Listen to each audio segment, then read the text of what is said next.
Hello, ladies.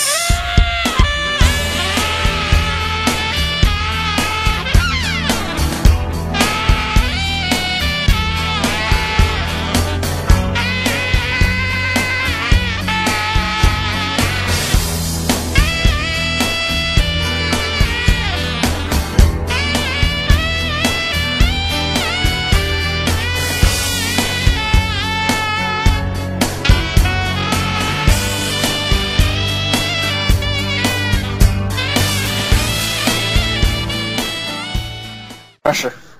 And welcome everybody to the 11th episode, should be 11.5, 11th episode of Arthur Wrestling. Yeah, this is the outtake episode. This is the replacement for the just recent episode we recorded and everything went to shits. Ooh, I got it. That should be the name of the show. The Everything Replacements. The replacement episode? Okay. We've already had Expendables or what? Yes, we've already had our Everything Goes to Crap episode. That was like episode 5. That was the episode you... No, that was episode 7. Again. Episode 5 is where everybody didn't care. It was called a crappy week means a crappy cast or something. Oh yeah, I remember that. Yeah, we don't need a sequel. Anyways, I am your host, Greg Alvarez. We have a very special guest with us, but we're going to introduce You want me to the introduce Wrestling him? Crew. I'll introduce the guest. Why? Because I advertised all Say week. hi to Rage, everyone. No, Jonesy, you're messing up. Joining me today is Mike. Hello, and by the way, Triple H is wrestling Sting at Table Ladders and Chairs next week. Shut up. I want you guys to know that. We have Best Jonesy. podcast ever. Yeah, hi. We have Jimmy. Hola. And we Remember, have Strike and Hunter are getting ready for finals. It's Triple Sting. and our special guest this week, Why was this urban legend? also known as Rage the Show Stealer, according to his Skype. You can catch him on YouTube at youtube.com/EntertheShowZone. Say hello. Hello. There you go. That's how you introduce a guest. I know how to introduce Dust. Yeah, you botched it like 2 seconds in. You said dust, by the way, but That's what it sounded like. I was putting rice in my mouth. What? Because I got Japanese food in front of me. Japanese food? You mean Yum Chinese? balls. You mean Chinese food? No, Japanese food. All right, shut up. Let's just get the thing going. Okay. Let's do this. We should watch a podcast every week because the next podcast would be just a lot better. Anyway. No, because next week's for the children. Oh. yeah, you can't mess up for the children. So if next week's for the children, that means we can't cuss, right? We have to be better than what we already are. That doesn't mean that the children are listening. It just means No, but money's we're, going to them. But We're it's for supposed- the children. Well, we're supposed to be bringing in the cash flow, which I predict. We're gonna bring in like a penny. I predict we'll bring in $1. I think their E-Fed is bringing in the cash. No, they're gonna flow. demand money from us. Yeah. No, wait. It said that they're starting off the, and what we're speaking about is over at Justin.tv/the main event net. The main event network will be hosting a charity for children event where they're going to be broadcasting from Monday the 19th all the way to Monday the 26th. Monday the 26th, which is the day after Christmas. Whoa. If you guys did not know that. And they are casting Christmas Eve and Christmas Day. Just putting that. Who's out. Why got are they the gonna cast, unfortunate though? job of doing that, though? Like, What's that? who's got the unfortunate job of broadcasting on Christmas? A lot of people You're, broadcast surprisingly on Christmas. Just so you know. you're gonna have to check the schedule on that. For all those Ted- people, TadPeters.com has the schedule, so go look it up. for all those people who don't have families to go to at Christmas, go and watch the main event network. Oh, and don't forget, we are kicking off that We week. are kicking off on Sunday night. We will 11 be p.m. or morning. 11 p.m. to 1 a.m. I want Eastern to. time. No, we don't know that. I want to see. As if in this Sunday night? Yes. Like right after the pay-per-view? Ooh. Yes. I want to see him get beers on the next podcast. And then we do know that because it's official. We are set in stone. We have 11 to 1. We can't do it earlier? No. Damn it. Okay, no beers. No we beers can't for the children. We can't do it during the pay-per-view because that would kind of defeat the purpose. Yeah. Oh yeah, there's a pay-per-view next week. Yeah, it's the TLC. What's Sting is gonna be there. How So can you attentive. Sting wrestling. Yeah, Sting is doing. Wait, what's next week? Next week is TLC. Are you serious? Yeah. Oh my gosh, time is flying by. Sting is gonna be there. He's Sting is wrestling. Sting's wrestling So at is TLC. Ric Flair. He's wrestling Triple H in a ladder match. Are they coming out in like walkers? Yes. Awesome. It's a sledgehammer match. Sting No, versus there's Triple gonna be a H. Teletubby. Match of the year. There's gonna be a Does the loser Teletubby get sent to the hanging from top retirement rope. home? Battle of Jericho on a hook ladder match. It's a pole match and it's a horrible idea. Horrible. Old men on poles? No, thank you. Somebody's been going through the Vince Russo school of booking. It's a horrible idea. Sting and Triple H in a lingerie match. Oh my god. Can we end the call now? Okay, we gotta start the Raw recap. For And the second Ultimate time Warrior in a row. comes out. We start out with John Cena coming out and saying he deserves. He talks about Roddy Piper and what happened last week when Roddy Piper bitch slapped him, and he talks about he invites fans to boo and cheer him, and then he says he deserves the #1 contender shot for Punk's title. Well, this causes Del Rio to come out and says that he doesn't deserve the world title match. Del Rio does. And then Miz comes out, says the same thing. Then Ziggler comes out, and this causes Johnny Laurinaitis to come out and pretty much puts everybody in the match tonight. And if they win their match, then they'll be put into the TLC main event. That means the TLC main event could turn into a singles match, a triple threat, or a fatal 4-way, or that very rare 5 people match. Or they can wrestle the Ultimate Warrior in a casket match. Or With Tori David Otunga Wilson- as the special referee. Or I Tori hate Wilson you. in a bikini match. I officially hate Jonesy for bringing up David Otunga. But David I'm Otunga's gonna do a lot. Trust me. so feminine. All right, we're getting gay now. Let's go back to Don't you just love that bow tie? no. I wanted to That's kind of like amazing. It's not gay. It's professional wrestling. tying it up. It's gay. Anyways, the first But you can argue wrestling is gay and... Oh, we already done this twice. Let's keep on doing this. First match was announced was Orton and Miz, and we start out with that match for our first match of the night. Pretty much Wade Barrett. Wait, Barrett. Barrett. His music hits and he comes down the stage. Orton chases him. It goes for a count out. Miz wins this match. He is now in the TLC match main event against Punk. So right now it's a singles match. Punk versus Miz.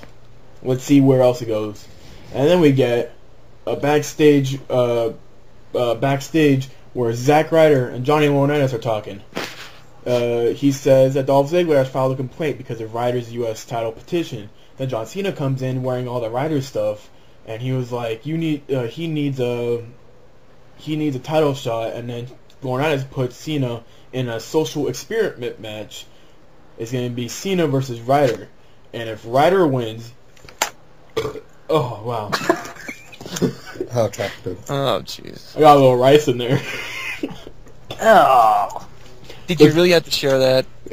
Don't you hate when that happens? Anyways, if Ryder wins, he gets his title shot against Ziggler for the U.S. title. But if Cena wins, he gets put into the TLC match.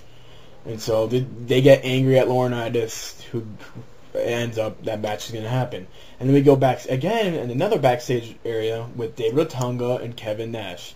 Otunga pretty much announces that Triple H is going to be returning, and he's going to be returning at TLC, where he's going to be put in a match against Kevin Nash in a ladder match where there's going to be a sledgehammer hanging from the top of the ring, and whoever gets the sledgehammer is allowed to use it whenever he wants during the match. Wait, without any penalties. The top of the ring? Yes, on top of the ring. Now, I'm going to throw in the ultimate question here. Does that mean that if Kevin Nash gets it and Triple H doesn't, Triple H is automatically disqualified if he uses it? I don't know. Find out. That's a good question. I wondered the same thing. Disqualification in the ladder match is Russo booking 101. Yeah, the stipulation of that match makes no sense. No one knows. All I know is that whoever used it won't be held against them for using the sledgehammer. That's all I think they were desperate to get 2 members of the Clique in another ladder match. Who knows? Shawn Michaels will come in and interrupt everything. I doubt. The dog. Where did the dog come from? Oh my god. It's Titus O'Neil, everybody. It's Titus O'Neil. What's that dog? Sally's in the well? The dog is the guest. The dog is the second guest. Anyway. Ladies and gentlemen, the second guest of the podcast, Jimmy's dog. Speak, boy, speak. Anyway. Oh, Jimmy muted his mic. Del Rio. It's Del Rio versus Daniel Bryan, in which was a decent match, and I don't understand, nothing special, but then, it was okay. And I think the match would have been, if it would have been longer, it would have been a little bit better, because they would have probably tried a little bit harder. Del Rio beats Bryan, what was it, cleanly, surprisingly, with the cross arm breaker. What was it? It was like 2 minutes long. It wasn't even a long match at all. No, yeah, which I was saying. It would have been better if it was a little bit longer. I don't get what they're doing with Bryan, but they're making him job. What they're trying to make him do is they're trying to tease the fans that he's gonna win, and they're gonna keep on giving him all these opportunities where he's gonna possibly win the world title, and then somehow it's gonna be taken away from him. That's what they're trying to do, and I think they're gonna lead that into WrestleMania to where he's gonna finally get his world title shot and he's gonna win it. Unless he comes out at WrestleMania as the American Dragon coming out to Final Countdown, I really don't care. That would be pretty sweet. That would. But that would mean a complete gimmick change, and well, he doesn't have a gimmick. He doesn't have a gimmick. Yeah, he's just. Yeah, but he's that dude with the beard who's having sex with AJ. That lucky bastard. But he's faking his AJ's passion. Pedophile. But he's not American Dragon in WWE. Well, he cut that promo like a year ago that no one remembers. In Ring of Honor, his actual gimmick was American Dragon for a long time. He had a mask and everything. So that's what I mean by it'd be a complete gimmick change. They're not going to call him the American Dragon, Daniel Bryan. He would have to be Bryan Danielson. Not going to work. It's not that big of a difference, except for the fact that they can't trademark it. But people that never really follow his career can go, oh, it's that guy. They could do it just for his entrance. He comes out with the mask and then takes it off, and then he becomes Daniel Bryan. It could kind of be like an homage to what his career started out as to what it is now. And he goes, wins the world title, holds up the mask, holds up the title, and then he ends it right there. I think it's a great homage to what his career was and now what it is. I just don't see it happening. Yeah, of course. You don't see it happening, but I think that would be an interesting way how to end his I don't know how you say it, his travels to becoming a champion. Anyways, Del Rio wins that match, and we see Alicia Fox, Kelly Kelly, and Eve Torres walking backstage to lead to our match, which is Beth Phoenix and Natalya versus Kelly Kelly and Eve. A match that we've seen 20 times. Yay! And it ends exactly the same way, with Kelly Kelly doing a roll-up for the win, and even Kelly Kelly wins. Yay! And we lead to commercial, and then we go to the social experiment match, which is John Cena versus Zack Ryder. What do you guys think of that match? It was horrible. Why is it horrible? What, that Ryder carried him the entire way? That's why. Explain. Zack Ryder had to carry John Cena. Which should prove something, that Ryder's in a better position. That Zack Ryder's better than John Cena? What? That Zack Ryder's better than John Cena? Yes. It doesn't prove anything about his position. It doesn't prove he's a better wrestler. It would prove to the company that we need a change. And change is something they don't believe in. Apparently. Oh. So... Where there's no change in WWE, they revert to the old in TNA. You just had to bring that up. Anyways. Can we save the TNA whining for when TNA we actually have to cover that? Yes, and we will finish up the Raw soon. So John Cena wins the match with the AA. Zack Ryder's pissed. Cena runs backstage to talk to Laurinaitis. Laurinaitis makes a match to where if Ryder has one more match, and Cena will have to give up his TLC match in order for Ryder to get his another match to get a number one contender shot. And then it goes to a commercial, and then we get Mark Henry versus Zack Ryder in another disqualification match. Now, if Ryder wins, it gets that title shot for the United States title against Ziggler at TLC. And so... Now, I'm going to cut in here. Okay. New York City, Madison Square Garden. New York City is hot for Zack Ryder. I know because I live in New York City. The fact that they did not give him the shot at New York City, but are going to give him the random shot in Baltimore, shows a complete lack of brains on their part. Well, it's because... Well, remember they had that run-in with Ryder. But who cares? It's not even... John Morrison was released the next week. It's not even like he needed to be on the pay-per-view. Well, because I think WWE was giving him his one last hurrah. And I bet you they told him during that match, do the best you can. And then he went out there, tried probably doing his best he can, and then they just makes Ziggler win because, they can't take away the title from Ziggler if they're going to release Morrison at the end. And I think it was a stupid part. At least make it a triple threat.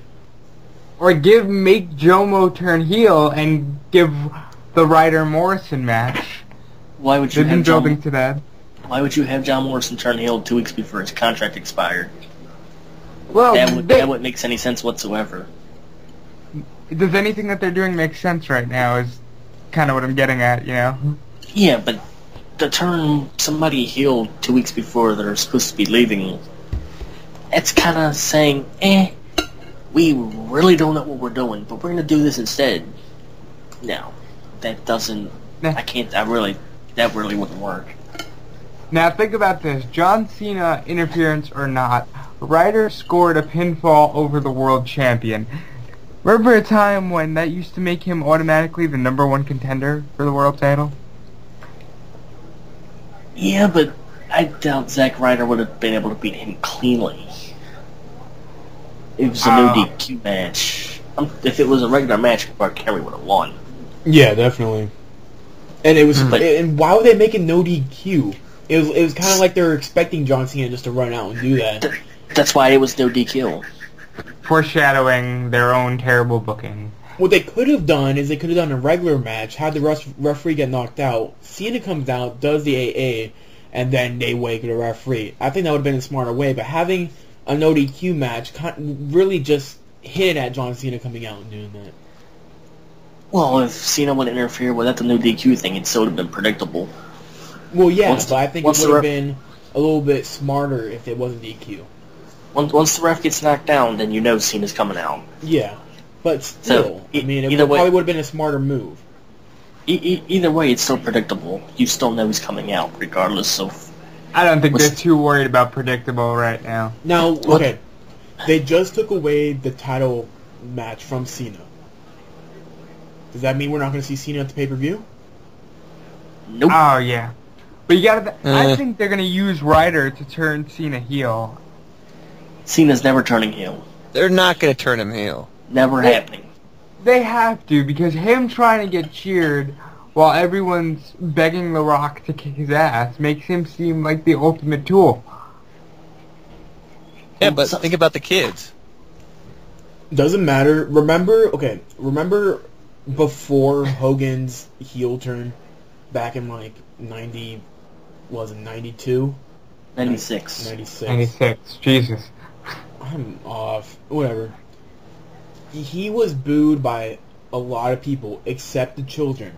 And I think as time goes on, and if the boos get louder and louder because people will start realizing, as long as it doesn't matter that if the kids continue to cheer. As long as the boos become louder and louder to the point where I think WWE can't hide the boos, because I think at some of the places they cover the boos with louder cheers. Yeah, on taped episodes, they don't do it live. You'd be able to tell. Yeah.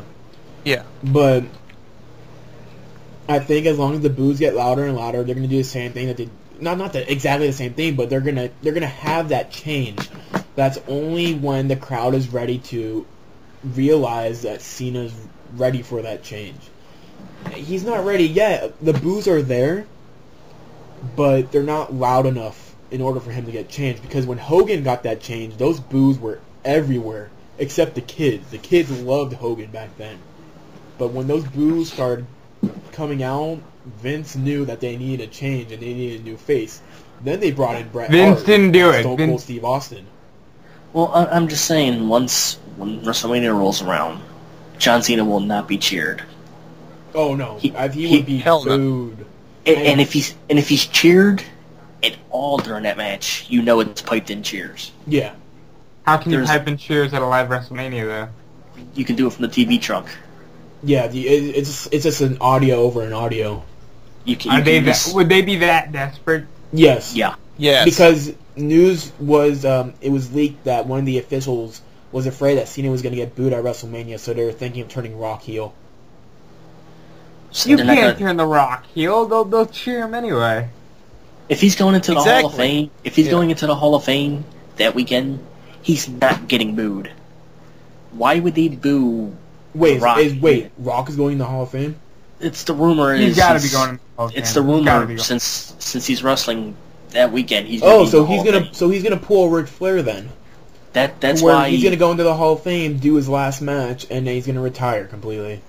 That's why Ric they Flair want The didn't Rock. retire now. Well, then he went to TNA and he got back. That's why they wanted The Rock to wrestle at WrestleMania, because they want him in the Hall of Fame. Just as they want Edge in the Hall of Fame when WrestleMania goes to Toronto. Oh. It's all a hometown thing. Do you think they could have done a better match than Rock and Cena? Yes. Yeah, CM Punk versus Steve Austin. No, I'm saying for Rock. Yeah, not have him wrestle at all. Why do I want to... I think the fans want it, but I don't think Cena is the right guy. People wanted to see The Rock come back. I didn't. Mike, no one gives a shit what you think. And people give a crap what you think. Everybody else wanted to see The Rock come back. Hell, I kind of wanted to see The Rock make a little return. Not against Cena, but against someone else. That's because you're 12 and don't know any better. I wanted to see The Rock versus Randy Orton like years ago. I had grown comfortable with the fact of Rock not being around. Well, once he started making movies, it was kind of obvious he wasn't going to be around forever. Yeah, I think he was getting into that feel. If only the same would happen to Cena. Oh God, I hope it does. Yeah, but I'm going to think about this. Do you think that The Rock's acting is not fantastic? Do you think that if they had a WWE movie company at the time, that Rock would have just done what Cena's doing now? Made straight to DVD movies? No. And still work for the company? No. No, because he would eventually leave. Think about it. How many people stayed in the WWE as long as Triple H? Triple H has been there since he debuted back in. Name everybody who debuted in the late '90s who are still there who are still here currently in the company. You got Kane, Big Show, Triple H, Undertaker. Taker. Rey Gold. Mysterio. Well, I was gonna say Gold Dust. Rey Mysterio, Goldust. Rey Mysterio was in WCW in the 90s, though. Doesn't Not matter. WWE. I'm talking about anybody debuted in the 90s. Alright, then you can account Alberto Del Rio then, because he was wrestling in the 90s. He wasn't mainstream, but he was wrestling. I'm talking more. Okay, debuted in the mainstream in the 90s. Jericho. But what? Oh yeah, Jericho. Yeah, Jericho was in ECW in the 90s. Yeah, that's right. Yeah, but you know, that's not really a lot. And then you have people like, a lot of people are leaving to go venture onto something new, or in other terms, go to TNA. That's disgusting. They shouldn't do that. No, only the jobbers that are so desperate for a push are going to TNA. Kurt Angle? Kurt Angle wasn't a jobber. He got sick of WWE.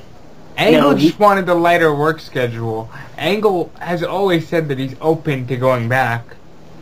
Angle wasn't sick. always He got sucks.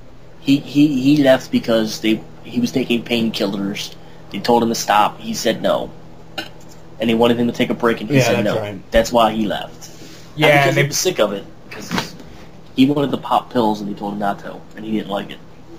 And TNA, you can pop pills, crash a car, and then do a direct auto insurance commercial. Yes. And then botch the biggest main event of your career.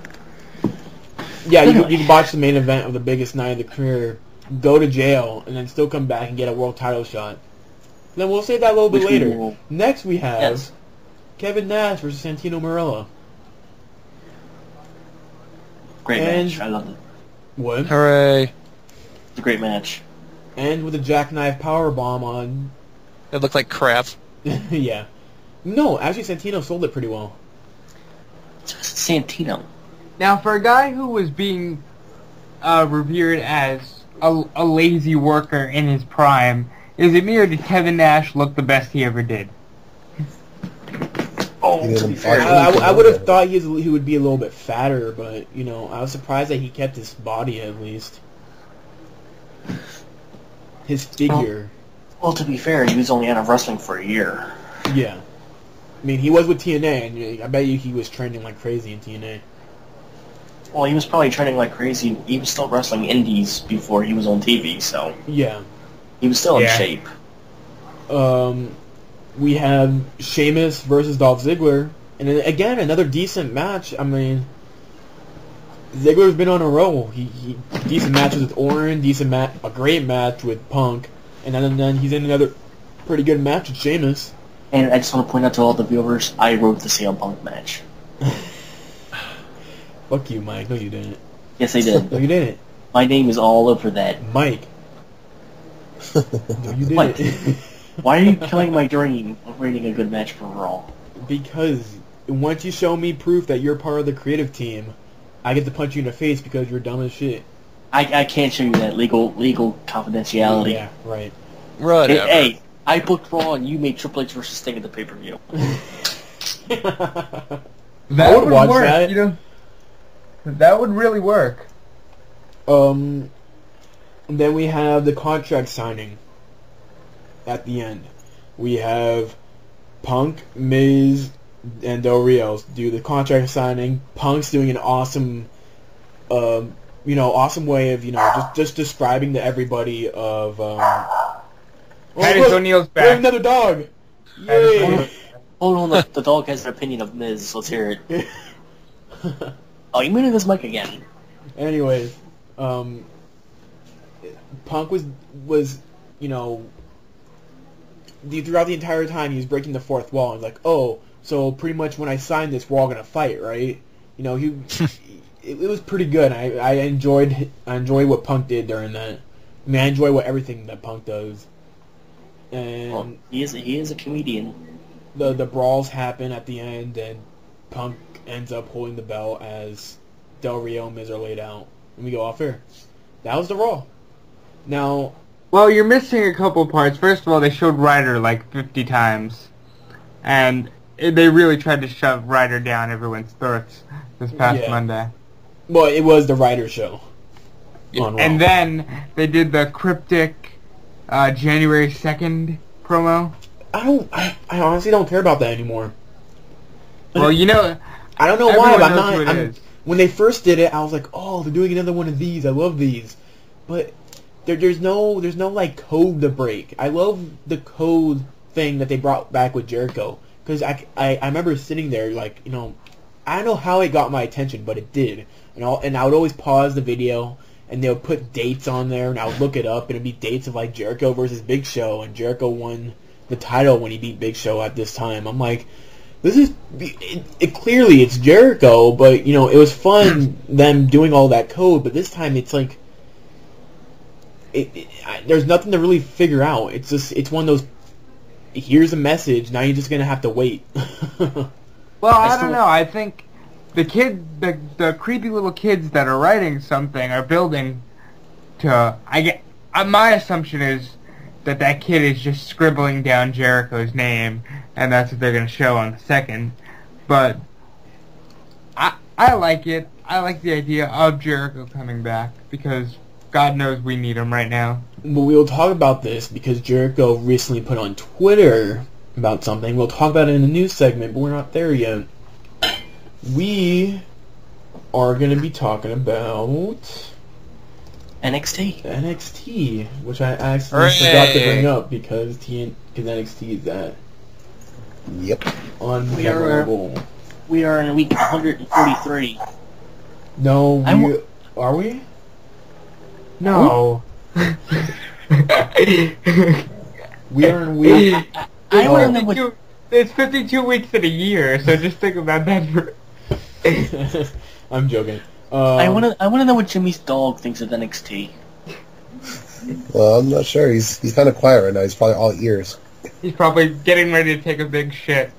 He's like, he's sitting here, he's like, I'm waiting to hear the results. Come on now, come on. This is week 40. And the results for NXT are the Usos defeat Tyler Rex and Kurt Hawkins. Darren Young and JTG defeat Titus O'Neil and Percy Watson. Derek Bayman defeats Johnny Curtis. There you go. Apparently, like that match.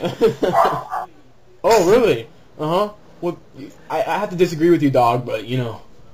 The NXT rookie records are Derek Bateman win-loss record 8-9, redemption points 0. Darren Young. Wait, they're keeping track of those? Yes, they do. The Darren Young win-loss record 13-16, redemption points 7. And again, we're going back to WWE.com botching Titus O'Neil's win-loss record, which is 187-14. Man, he wins a lot of matches. Which is pretty much 87-14. Not 87. 18-14. Redemption points 45. They got him wrestling like 9 times in one show. It's pretty amazing. And now we have Superstars. Yes, Superstars. Superstars. Superstars. Now let's be ladies and honest. gentlemen. How many of us actually watch Superstars? I do, not on a regular basis, but I do when I hear something good happen on Superstars. More importantly, better question is how many people can watch Superstars? I can. That's because you find the channels that the UK uploads, and because you can't watch it over here. No, you can find it on YouTube. They have, it's in parts, but you can find it on YouTube. Yeah, well, they do show it on their website, but who really wants to go there? It got taken off their website. It got canceled. Yeah, it got canceled. Wow. Even though they still make matches for it. It's only aired overseas, so you got the people who see it overseas upload it and put it on YouTube. That's my only guess. The matches are hopefully these are correct. The matches for no, actually these are the wrong ones. Fuck me. Well, we don't have to do it. I don't want to. Yes. Skip Superstars. Superstars. Skip it. I hate you. No, I have them. It was a stupid show anyway. WWE Superstars. It's Mason Ryan defeated Drew McIntyre. Epico with Primo and Rosa Mendez defeat Evan Bourne. Wait. Rosa Mendez. They really want to be Mexican American now. Why is she still in Isn't she the new bitch of... She's the new bitch of WWE, isn't she? Who cares? I never realized that they moved on from the old bitch, who's pretty much the whole Divas roster. No, that was Melina. Melina was the old bitch. And she's gone. Rosa Mendez is the new bitch. She's the one that goes around Twitter and tells everybody how they're not models and everybody. It's terrible. Like she can really fucking wrestle. No one can wrestle in the Divas division except like 4. Natalia can. Natalia, Beth Phoenix, AJ. Just call her about Beef it. Phoenix. What? AJ? Did you just call Beth Phoenix Beef Phoenix? No, I said Beth. Oh. You were ready to say Beast, but that's okay, because... I was like, who's Beef? I was like, who's Beef Phoenix? Yeah, Beth Beefcake Phoenix. Beth the Barber Beefcake. Anyways, Justin Gabriel defeated Tyson Kidd. Yay. And Jack Swagger defeated Trent Beretta. Yay. Who? Hooray. Trent Beretta actually did pretty good in a recent match he had on SmackDown. Trent Beretta was the dude that beat Drew McIntyre on TV and nobody cared. I want Drew McIntyre to get a push then. He's so good. I think that ship has sailed. Anyways. Wait, who, Drew McIntyre? Yeah. Anyways. You can tell how much we care. We have TNA Impact, everybody! Yay! Yay! Who watched it? Yeah, I'm gonna go hang myself now. Who watched it? I did not. Who watched it? I think I actually tried to watch the first part of it and I just gave up. I watched about an hour and a half of it and I didn't finish it because I had to go to work and fuck me. I watched the Browns game. I woke up in the morning and I was setting up my breakfast and so I played TNA Impact. I thought you were gonna start singing Friday there for a second there. It's Friday. Okay, no. I hate you even more. I'm sorry I brought that up. Sting comes out again saying that people need to start making up, and he has consequences for everybody. He's pretty much they get into a little mic fight, and Bobby Roode pretty much spits in the face of Dixie. Like literally, he did spit in the face of Dixie. Spits right in the face of Dixie Carter. That's how desperate they are for views. Yeah, which I was surprised because I didn't think that was going to happen. I saw that and that was stupid. First match. He spat in the face of people who don't want to be cool. Yeah. First match was Samoa Joe versus Abyss. Is Samoa Joe a heel? I don't know. I don't know what they are. Either one of them. I think Abyss. I don't even know if Abyss is heel. Abyss is a face. Okay, Abyss is face. whatever Hulk Hogan is, because he's still apparently Abyss is face. And I don't know. I hope Samoa Joe leaves TNA because he needs to go to WWE soon. He does. It needs to happen. Austin supported it. Well, it's not like they'll probably repackage him in something really bad anyway. They're gonna do to Samoa Joe what they did to Brodus Clay. Like not show him on TV. What not debut him at all? Yeah, exactly. They're gonna hire him, and then they're gonna keep on saying, "Oh, he's gonna come," but he never does. That's what she said. God damn it.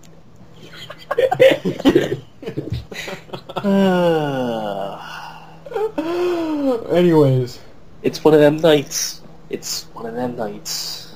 It is. A bunch of promos happened. The knockouts were going through a promo stuff. I was having trouble keeping attention. I thought you were going to say a bunch of promos happened in another match. Well, there were like 8 promos. Oh. Crimson and Morgan had a promo. Devon and Pope had a promo. Sting and Gunner had a promo. Karen Jarrett and the Knockouts had a promo. And then we go to our next match. To anyone who is listening to this that actually cares about TNA, let me just say, I think we're all sorry that you have such a low attention span, but it's okay. No, I think you need a high attention span in order to keep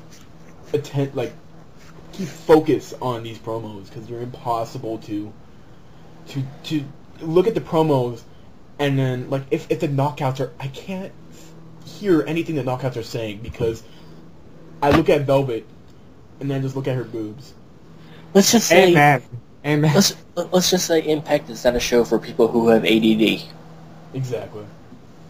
Because you will lose Well, then interest 5 that would minutes in. explain why I can't watch it then. Anyways, we have Mickie James versus Madison Rayne. The goddess. Madison Rayne is pretty hot. Not to say. The goddess, the queen. The queen. Killer Mickie. Bee. Can somebody explain to me what her appeal is? Okay, hot. I have never seen this ever. I've seen a lot of people whose theme songs are awesome and they're based on their gimmicks, but Mickie James in TNA is the first person I've ever seen whose gimmick is based off of her theme song. Hardcore country, that's all it is. She's got nothing else going for her but hardcore Well, country. she is country. Wasn't she born like Knoxville or something like that? But it doesn't matter. Like, why does she have to wear... Not that there's anything wrong with watching Mickie James wearing Daisy Dukes, but... Well, why does she Dude, have everything to? is right with Mickie James wearing Daisy Dukes. Yeah, but it makes her look old. Like I watched it. Well, I'm not gonna spoil it, but I watched her match tonight and she looked old. Gail Kim looked Little old. Daisy Dukes. Gail Kim Hey. looked old because she is old. She's old like Terry. Anyways, Mickie James won that match with a jumping DDT. Gail Kim comes out and they do a stare down. And Not a single crap was given that day. Bully Ray and Bubba Ray. I'm sorry. Should never Bully be Ray. Bully Ray. Bully Ray. Bubba Ray and Scott Steiner are backstage. Yeah, no one gives a shit about that.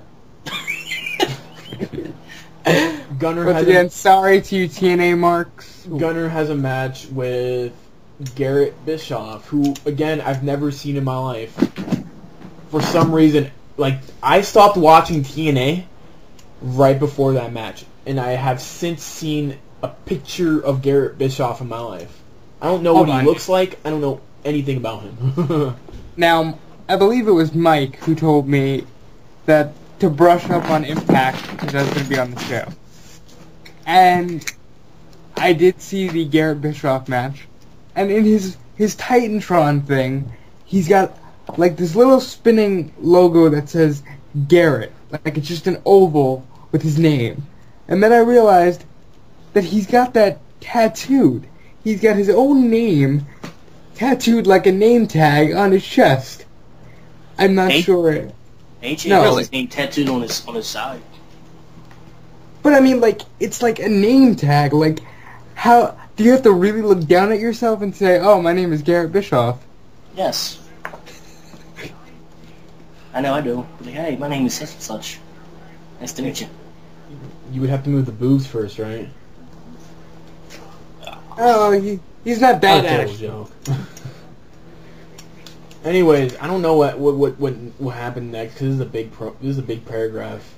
I think it's a promo with Kurt Angle and Storm. Okay, this one I actually... when I was skimming through it, Did you watch the end of? Did you watch this part of Impact? I just watched the promo. Okay, tell me about the promo because it's a huge paragraph. The promo, James Storm is the best thing in TNA, and this promo proved it.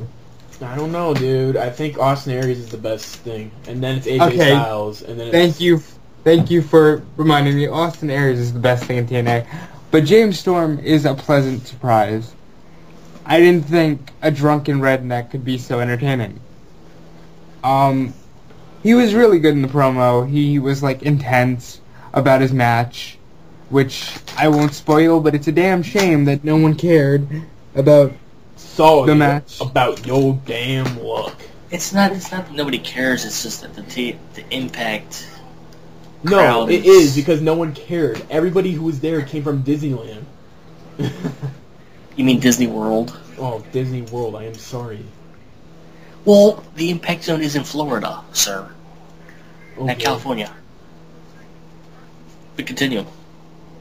It was the promo itself. It was a lot of cut and dry. Oh, you're the best wrestler in the world, but what does that make me when I beat you? And blah blah blah. But James Storm, I was just impressed with him personally because he showed a lot of main eventer intensity. That's about all the input I can give you on Impact. So carry on. We have a promo with Devon and Pope again. I don't know what happened, but we'll move on. Oh, this is a great show. It's amazing. This is the funnest thing I have done in a long time. I will be honest. Tracy Brooks and Gail Kim had a match. That's 2 women matches in a row. Not in a row, but in a night. Oh my god. WWE can't even keep a Divas match on for 5 minutes. And they throw on 2 Divas matches. Knockout matches, I'm sorry. Oh my god. Which I think just proves to everybody, and the match that Mickie James and Gail Kim had this night, that the Knockouts division is superior than in the match between Knockouts and Divas. The Knockouts division is this? so much better. No one cares about women's wrestling. I do. It sucks. You know why? Because I love AJ. And you like watching boobs jiggle, which is fine. She's not in TNA though. I love AJ and I love Velvet Sky. AJ is 12, so you cannot love children. How many times do we have to go over this? AJ is probably the best diva/women's wrestler, right behind Natalya and Beth. I don't know about that. Considering that she's with Danielson now, I gotta say, I think bacon is AJ Lee's passion. Wait, what? I want Daniel Bryan to train AJ so she could be a technical wrestler, so she could be mastered in submission, because I think she is amazing at doing reversals. She's amazing at putting people in submission holds. She just You just want to see her stretch. That's all you want to do. Shut up! You're ruining my dream. That's all you want to see. Perfect. I want to ruin your dream. Anyways, Gail Kim won that match against Tracy Brooks. Yeah. And, Karen gives Tracy a little kick to the ribs before leaving with the crew. Christopher Daniels does a little promo. And then we do the main event, which is Jeff Hardy and AJ. Oh, wait, is it the main event? No. Yes, it is the main event. Jeff Hardy and AJ versus Jarrett and Rude, I believe. Yes, that is correct. I don't know what happened. You take it from there. I don't know what happened either, but AJ and Jeff Hardy won. Oh, my. All right. Now, hold on. You're talking about Jeff Hardy. To backtrack here to what you guys are saying about Cena not being able to be booed by children, how can kids say they're all about hustle, loyalty, and respect, but these same kids will cheer a because they don't know about Jeff Hardy's. They don't know about Jeff Hardy's drug. They don't read them T-shirts. Well, then they have shit parents. They know about Jeff Hardy's drug problem because it was all over TV in North Carolina. Okay, in North Carolina, how many kids live in North Carolina? 3? Who lives in North Carolina? Like 5 people. Sorry for anybody who lives in North Carolina. That's kind of harsh. Sorry to the Hardy family and your mutant offspring, but I've been to North Carolina and I drove I don't know how many miles to actually reach a town. It was all forested area. And forested. You've never driven through Nebraska. Nebraska is the most boring state to drive through ever. Nebraska's shit too. In Idaho. Who gives a fuck about Idaho? I apologize for the viewers in Nebraska, North Carolina, and Idaho. The blatant disrespect. So, these people's views, we do not reflect the views of these people. Even though North Carolina, Idaho. Even though I'm the host. Yeah, want to move forward with this and go to SmackDown? You tell me a city. You tell me when Idaho features WrestleMania, and then I'll say it's not boring. Hey, they make potatoes. Give them a break. Seamus doesn't like Idaho potatoes, though. Somebody just threw down a pen and discuss. Oh my god, we're done with TNA. Yay. We have the SmackDown results. We're gonna go through these quickly because I need to do something. We gotta cover the pay-per-view too. Yeah, but we're gonna take a break right after the SmackDown. Oh wait, but I'll do it after. Tell you after we're done. Go ahead. Go. Let's go. No, what? I was gonna give you somebody else's Skype to come in for the news segment too, so we can. Oh, yay! More people. Okay. Yeah. All right, let's go. Hooray! Hey, let's go. We have SmackDown. We have. Oh yeah. We start off the show with Booker T being checked for by the medical staff while Cody Rhodes is smiling. Apparently, Cody Rhodes attacked Booker T, and Cody Rhodes takes. Booker T was jumped as Booker T was making his commentary entrance. Yes. They showed it on air. Okay. I missed this part, so. When he was coming out during his entrance, Cody Rhodes jumped him. And yeah, I missed the entire beginning segment as well. And Cody Rhodes took over on commentary. Yeah. Was he good? Yeah, they're just setting up the match for he was only on commentary for like 15 minutes. But was he good when he was on commentary? He was okay. But I remember what happened after the first match. I don't really remember what the match was. Match number 1 was Wade Barrett versus Ezekiel Jackson in a clock challenge match. In which Barrett... whoops. Barrett burped. God damn it. Okay. Where now Orton has to beat the time of 7 minutes and 53 seconds, and when Wade Barrett did win that match. Wade Barrett. Anyways. Yeah, and Rhodes was okay. He was. I thought they were gonna have him on commentary the entire night, but the next segment proved otherwise. Yeah. And what happened in the next segment, Matt? It was Michael Cole somebody was interviewing Daniel Bryan.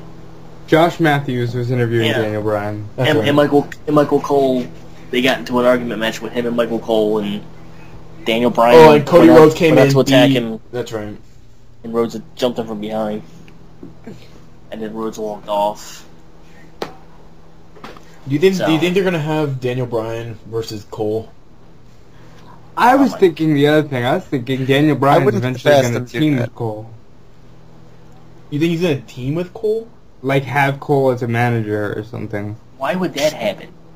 Because I think Cole saying you're a loser is going to... I would hate Daniel Bryan. And I'm the biggest fan of Daniel Bryan. I don't know. Yeah, just call him Bryan Danielson. Hey, guess what? You gotta get pissed at me every time I do. Guess what? I could meet Daniel Bryan this week. I hate you. Him and AJ are supposed to be at some convention center for autographs. I hate you. Him and AJ? Him and AJ are doing an autograph session. Can you get both of their autographs and send them to me? That's a fight. I don't even know where it's being held at. I will give you $20. I don't think he'll be able to get AJ to Xerox her boobs for you though. But she doesn't go nude, so that's the problem. I'll just be like, God, you are sick, Greg. I'll just She's be like, 24. I'll just be like, I'm on this YouTube show. This guy's like obsessed with you. Can I get an autograph for him? And then I'll have a write on there, please stop calling me. And I'll mail it to you. I will hang it on my wall. I swear to God. I'll have it over my bed. But yeah, they're seriously having an autograph session sometime and I seriously will give you like $20 if you get me their autographs. I gotta find out where it's being held at. I forgot the place that the thing said. I will love you forever and ever and ever, man. You act like that's something good. God. I'll let you know where it's being held at. I'll find out. Yeah. Do you regret telling him that now? Yeah, I do actually. Well, he said he wanted to meet Daniel Bryan, and I figured, pay-per-view's here this week. Why aren't you going to the pay-per-view?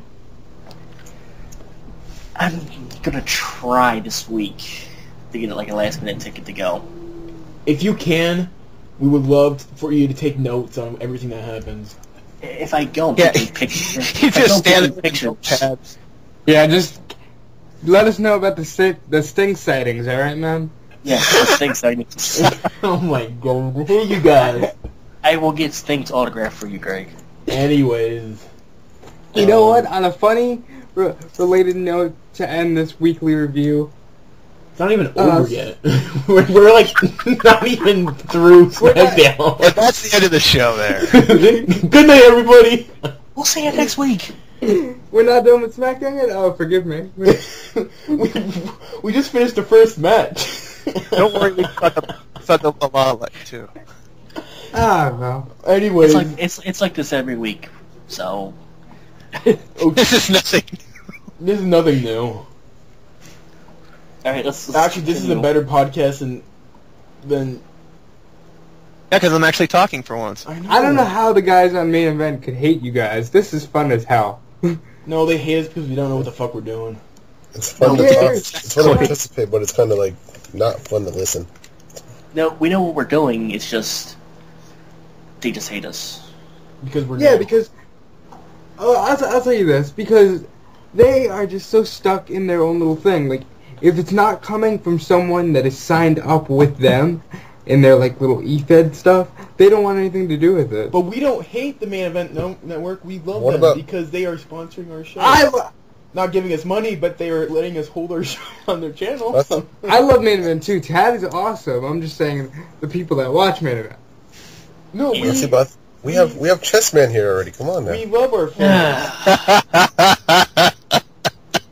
we love our fans. We absolutely love them.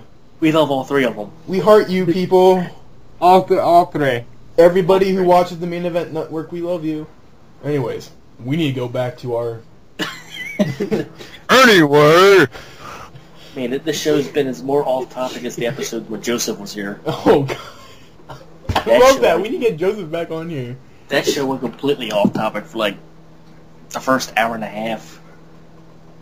But let's continue with SmackDown. We need him just to come on here for, like, 30 minutes and just tell us some of his, like, fucked up stories. Anyway... I once related to wrestling. I once sucked the penis off of a big statue of Poseidon. I'm like, great. How fuck? Okay, we're getting Anyways, yeah, the promo with Bryan, and then Cody beats him up, and we go up to match number 2, which is Zack Ryder versus Heath Slater. But who gives a shit about that? Because who cares about Heath Slater? Zack Ryder wins. Mike does. I don't care about Heath Slater. He cares just as much as Otunga. No, I hate Otunga more than I hate Heath Slater.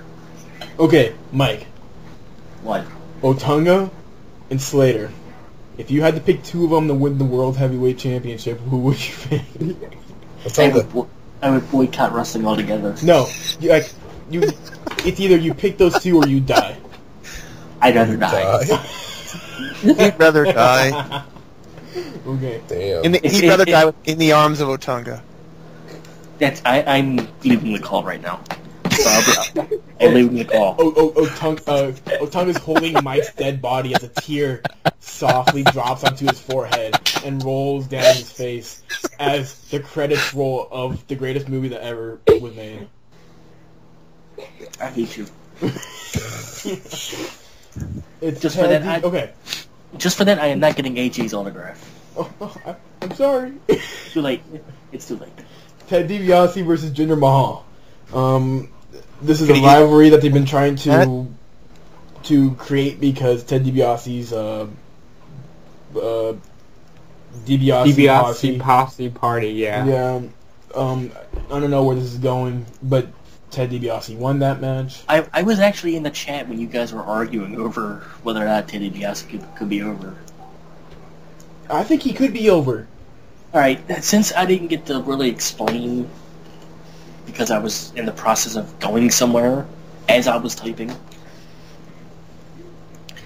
Ted DiBiase will not be as over as Zack Ryder for 2 reasons. One, he doesn't have a stupid YouTube show. He could get a stupid YouTube show. He does, but he's not.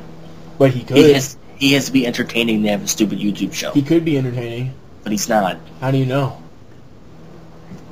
All you do is watch his promos. I fall asleep. What promos? He hasn't cut a promo in like years because WWE creative team doesn't allow him to. Oh, That's whatever. well, because he's boring as shit. Hey, thank you.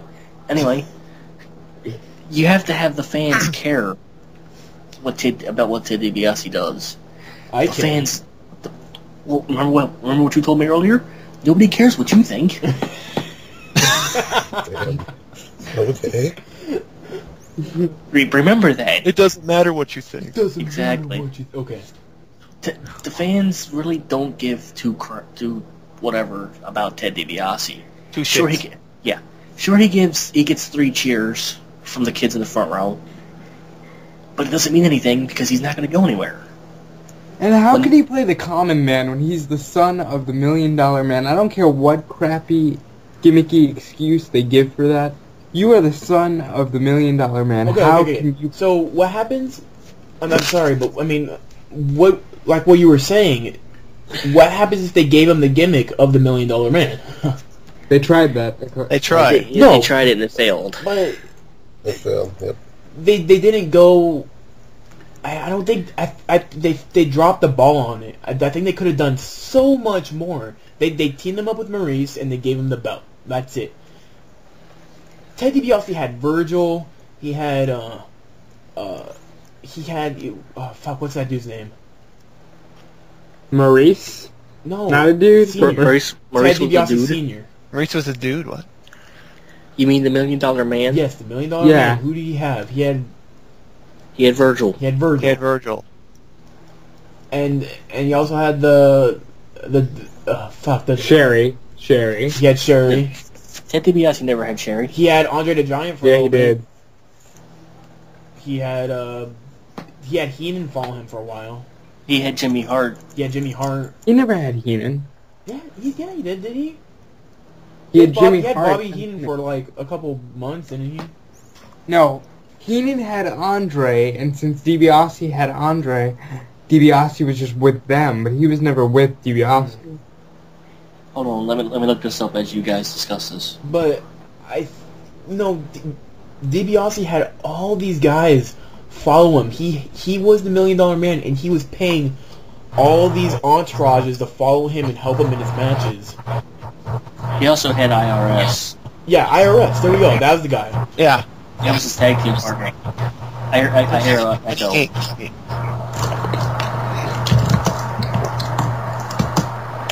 I hear, what the fuck is that? I hear an echo. What's going on? Oh, it's Jimmy. Audio The guy always distortion mutes his messed mic. Little Jimmy. Hey, Jimmy, how's it going? Yeah, these are the wrestlers these are the people that DiBiase had as managers. Jimmy Hart, Sherry, Virgil. These are the people that And then he $1 had Million Man. IRS, and then he had Andre follow him for a little bit. And here are the people that he managed. Andre, Virgil, IRS, Tatanka, King Kong Bundy, and then the rest are WCW guys. And he also managed John Cena, apparently. What? No, he... What? According to the Johnson had a manager? What? according to the Wikipedia page, John Cena was one of his clients, as was Chris Benoit. Okay, does it specify what kind of client it is? Man, it just says wrestlers managed. like sex client or what? You know what I meant. Well, apparently, Ted DiBiase did not manage John Cena or Chris Benoit. Wikipedia says he did, and Wikipedia is always right. No, but I'm saying, see, they dropped the ball on Ted DiBiase. They brought back Virgil which makes no reason. They should have All never the brought him bottom back. I think they should have probably, gave Ted DiBiase like Titus O'Neil or Mason Ryan would have been awesome as a bodyguard. Maurice was an awesome, she was like the beautiful woman that was there for the money, and then DiBiase should have had like his tag team partner or like someone that would also have money but would have a little bit less than him. They needed to create the image of the $1 Million Man again, but they kind of created a lesser image of him, which you don't want to recreate the same exact gimmick. What you expected? It's either Ted DiBiase Jr. to go around going, no. I wouldn't have wanted that to happen, but I would have, seen something similar, but have him do something different with his father's gimmick as well. But they created a lesser DiBiase $1 Million Man gimmick when they could have created the same, but have him do something different with it. Kind of go for a more dominating gimmick, to where Ted DiBiase wasn't that much of a wrestler, but when he did, he was okay, I guess. But DiBiase Jr. could have probably been a little bit more dominant as his father's gimmick. Wait, DiBiase was an okay wrestler? DiBiase was one of the best that they had. No, at that time, no. The best, you're forgetting Ricky Steamboat, Savage, Hogan. There was a lot better people than DiBiase at that time. DiBiase is equivalent of, I would say, I don't know who I would compare DiBiase to, someone who's in today's standards. Who are we comparing against now? Who would you compare Ted DiBiase Sr. to his position to today's people?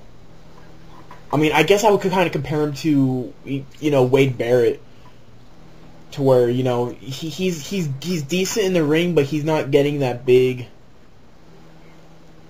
I don't know. Actually, I don't know where I'm going with my topic anymore. where were we? We are on SmackDown. I'm sorry. I don't know. I kind of disagree with you guys. I think Ted DiBiase could be a lot better. Well, like I said, the fans have to get behind him, and they have to give him something for the fans to care. It doesn't matter if the writers give him the biggest push ever imaginable. It's if the fans care or not. But the writers have to write in stuff for the fans to care about him. Ryder did something special where he went on his own and created a YouTube video. People started watching the YouTube video, so the WWE writers went in to edit and write some of the stuff that was on his YouTube video. And here's the thing. If the fans didn't watch his stupid YouTube videos, his thing would have fell flat on its face. But that's DiBiase the point. Has that DiBiase posse. That has four people in it. He created that on his own. Okay, but it has 4 people in it, and nobody really cares. I don't know, because Vince wants to start pushing it, and maybe it will turn something big. We don't know. We don't know the future. All right, well, once it gets pushed and nobody cares, it's gonna fall on its face. Okay, we will see. Like I said in the chat on Friday, they gave him that stupid movie, and when Legacy broke up, Ted DiBiase was supposed to be the face, not Randy Orton. It was supposed to be DiBiase. They kept building towards it for months, and look what happened. It fell on its face, and look who got made the face. Randy Orton. They've already tried to push him to the moon. It didn't work. I don't know. We gotta move on. And I do want to talk about this probably after the show, if I'm up to it or not. It's too late now, you gotta talk about it. No. We have Big Show making his way to the ring. I can't remember this segment, so Mike, you tell us everything. I wasn't home. I can probably run through SmackDown really quickly. What? I can probably run through SmackDown really quickly. Well, okay, what do you think about this promo? The Big Show, Mark Henry thing, this is me personally, I don't Oh, that promo. Feud. Yeah. And I think they're wasting way too much time on a big man feud that can't do anything. The promo itself was fine. Henry was hurt. He begged the Big Show not to hit him, but then he hit the Big Show anyway, and then Big Show grabbed the chair, and when Henry couldn't walk because of his bad leg, Big Show beat the hell out of him with the chair, setting up their chairs match at the TLC pay-per-view. Okay, well, they already hit the climax of the rivalry. It was when the ring collapsed. That was the biggest climax of of that rivalry. When that ring collapsed and then both of them came out hurt and Big Show didn't show up for a while, that was the climax. Now the conclusion of this rivalry, I don't know when it's going to be. I don't know if it's going to be held at TLC. It's got to be TLC. They're not going to drag this out anymore. They dragged out Orange and Christian until God knows anybody cared about that. Yeah, but now they're heading into the road to WrestleMania where people actually care what they're doing. So and they are focusing. Okay, this is what I think. It's going to end at TLC, and then they're going to start pushing Daniel Bryan. Daniel Bryan's in that position, but I also think because Sheamus doesn't have anything to do, I think. Oh my God! I just thought of something. Do you think Sheamus is going to team up with Hornswoggle now that Hornswoggle can speak? Why not? Don't be a bully. Be a star. Oh. Let's hear. It's a scary thought, but I wouldn't put it past him. Jimmy, like what do you think? I want Hornswoggle to come back as that little bastard thing. Now that he's talking, I just want to hear him say "They're after me, Lucky Charms," and then release him. Yes.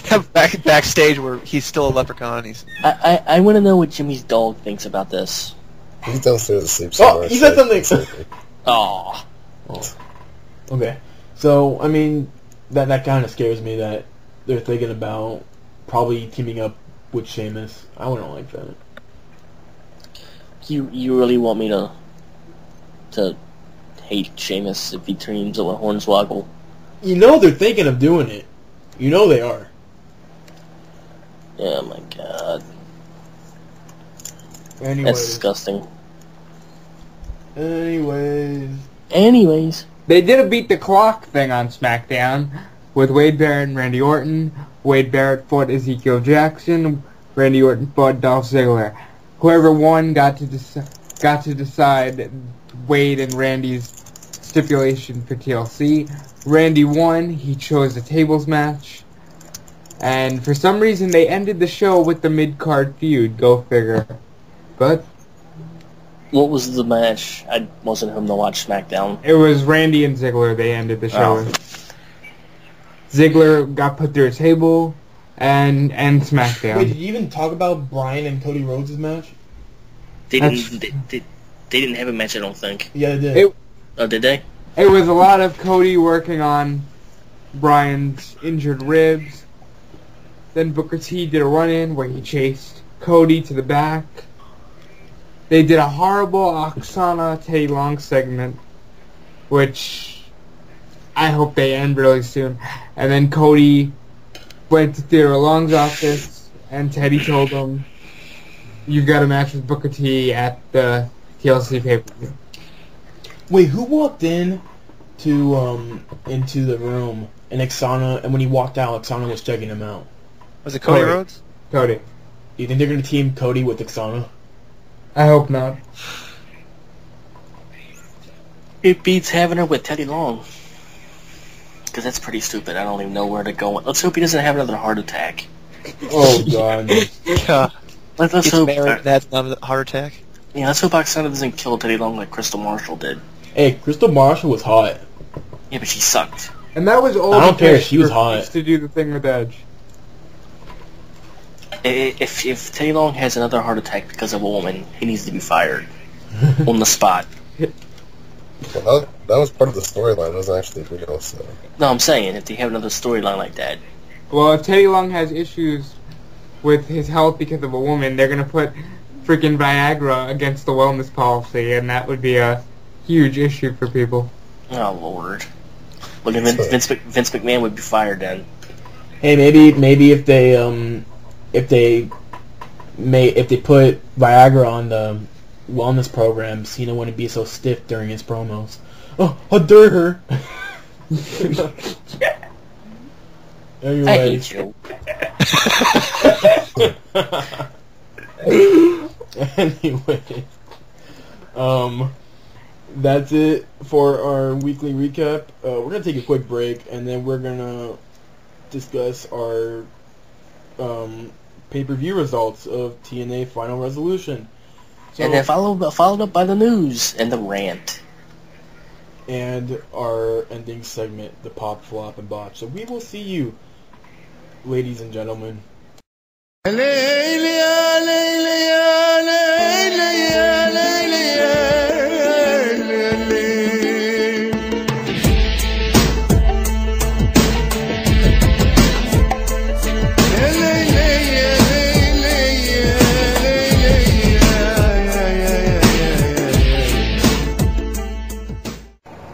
Welcome back, everybody. We are joined with another special guest. He is one of Mike's friends from one of his forums. Everybody, this is Rory. Hello. Yay! Hello there, enthusiasm. Yay! Hello. Today on Blue's Clues. What about Blue's Clues? Dude, Blue's Clues is amazing, man. Oh my god. I used to babysit this little kid, and he used to watch Blue's Clues. Did he watch any So I would TNA? sit there, and So I'd be like, you "Oh, I picked wonder on where a Blue's little Clues kid. is." That's the moral of the story. What? You said you picked on a little kid. I picked a little kid. Wait, what? I don't know. Let's just go. Let's just go. We have the TNA pay-per-view, which is called Final Resolution. Sorry about that. 2011. It's not that serious. It's called Final Resolution, everybody. As we start out with Rob Van Dam versus Christopher Daniels. That's our first match, which happened to be a very decent match. The best match Myself, of the I night. gave it a 7.5. We know. You gave it like a 7.5 3 times What? in the chat. You gave it like a 7.5 in the chat 3 times. Well, but the viewers don't know that, or the listeners don't know that. Yeah. Exactly. Mike. Sorry. That was the best match of the night. No, it wasn't. Alright, let's Austin continue. Aries the and oh, yeah. Let's continue. Yes. That match was actually really good. If I would recommend anybody going back and watching that match, it was the first match. And Do you, the TNA, do you think it was better than Turning Point's match? which was RVD and Daniels. Do you think this match was better than last month's match? yes. Okay. I think last time they really It was a hardcore match last time. what? It was a hardcore match last time. Yeah. Oh, that one. No, Yeah. that one was a lot better. This is how bad TNA is, ladies and gentlemen. No. That one was a lot better. That one I actually really enjoyed because they utilized a lot of the weapons. Alright, so the hardcore match was better than the standard wrestling match. But this one was still a lot better. This, I mean, What kind of feud builds to a regular match? The RVD Daniels feud. The AJ Daniels feud led to a regular match. anyways, the TNA television match. We have Eric Young versus Robbie E. I just want to point out, I want Robbie E dead Why? because that gimmick is horrible. His It's hair, worse. man. It's just Oh my God. oh, son of a bitch. It's Everybody, we are now welcomed by the fucker. We are welcome? What do you mean we are welcome? by Hunter. You should be has- welcomed by my presence in My this God. call. This is a jumping call tonight. I'm telling you, Hunter, if that fucked up any of the recording, I'm gonna kill you. Why, you already screwed up, like, all the show. No, I didn't. That- The show No, was that was doing that. so well, and then you came in. Yeah, okay. Oh, boy. Anyway, I want Robbie E dead because that gimmick is so trash. It's But worse than Zack Zack Ryder. Ryder's gimmick. It's pretty much Zack Ryder's gimmick. It's worse than Zack Ryder's gimmick. Do you think Zack Ryder plays that gimmick a lot better than Robbie E? I think they're both tools. But Robbie E's gimmick is Amen. Robbie E's gimmick caters more towards the actual Jersey Shore crowd than Zack Ryder's does. Zack Ryder is just a broski. Robbie E is basically the Jersey Shore on TNA. There are two And that- people who do fist pumps. That's all I see him as. Yeah, but Zack Ryder, like I said, Robbie E's gimmick is more along the lines of a character off Jersey Shore than Zack Ryder's is. It doesn't matter. They both suck. Moving They on. don't. They don't. No, I think Zack Ryder's pretty good. But I that's think just you're. my... I think you're a crackhead. Maybe Ouch. I am, Mike. Maybe I am. Man, Well, that would I explain... would find that as an insult if I am. It's been like this all night, Hunter. So don't say ouch. So pretty much, the winner is Robbie E. Horrible match. Horrible. Yeah, it wasn't Eric that Young good. sucks. Myself, I gave it a 3.5. Nothing special was in that match, really. we got to do a promo with Jeremy Borash, interviewing the Pope and Devon. I have to say, I like Jeremy Borash. I am so sorry. Yeah. I don't know why, but I like every time that he's on that TV. He needs to go off and tell people to die on Twitter. Oh my god. Pretty much, Jeremy Borash was asking if Devon's afraid of Pope having so much influence on Devon's kids. Devon says that he doesn't care right now. He'll deal with that later. Right now, it's about them winning tag team titles tonight, which leads to their match against Matt Morgan and Crimson. Awful match. The only good thing, match. The only good thing about them is they have a good tag team theme. What, they're black? They're not black. So you're talking about Devon and Pope. No, I'm talking about Matt Morgan and Crimson. Oh. They have a good theme. Yeah. Taz called Matt Morgan young. I'm confused. Wasn't Matt Morgan young like 10 years ago? Isn't Matt Morgan like 36? Something to that effect.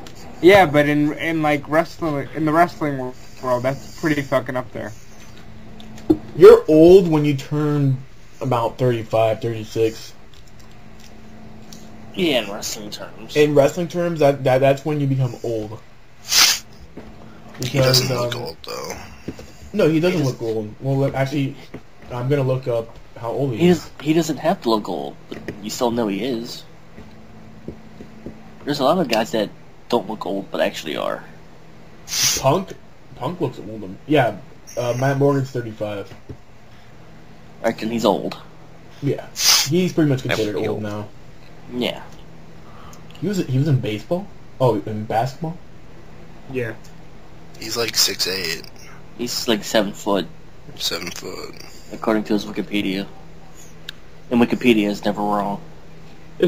Oh, Never. It is never wrong. After all, it did say Ted DiBiase managed John Cena.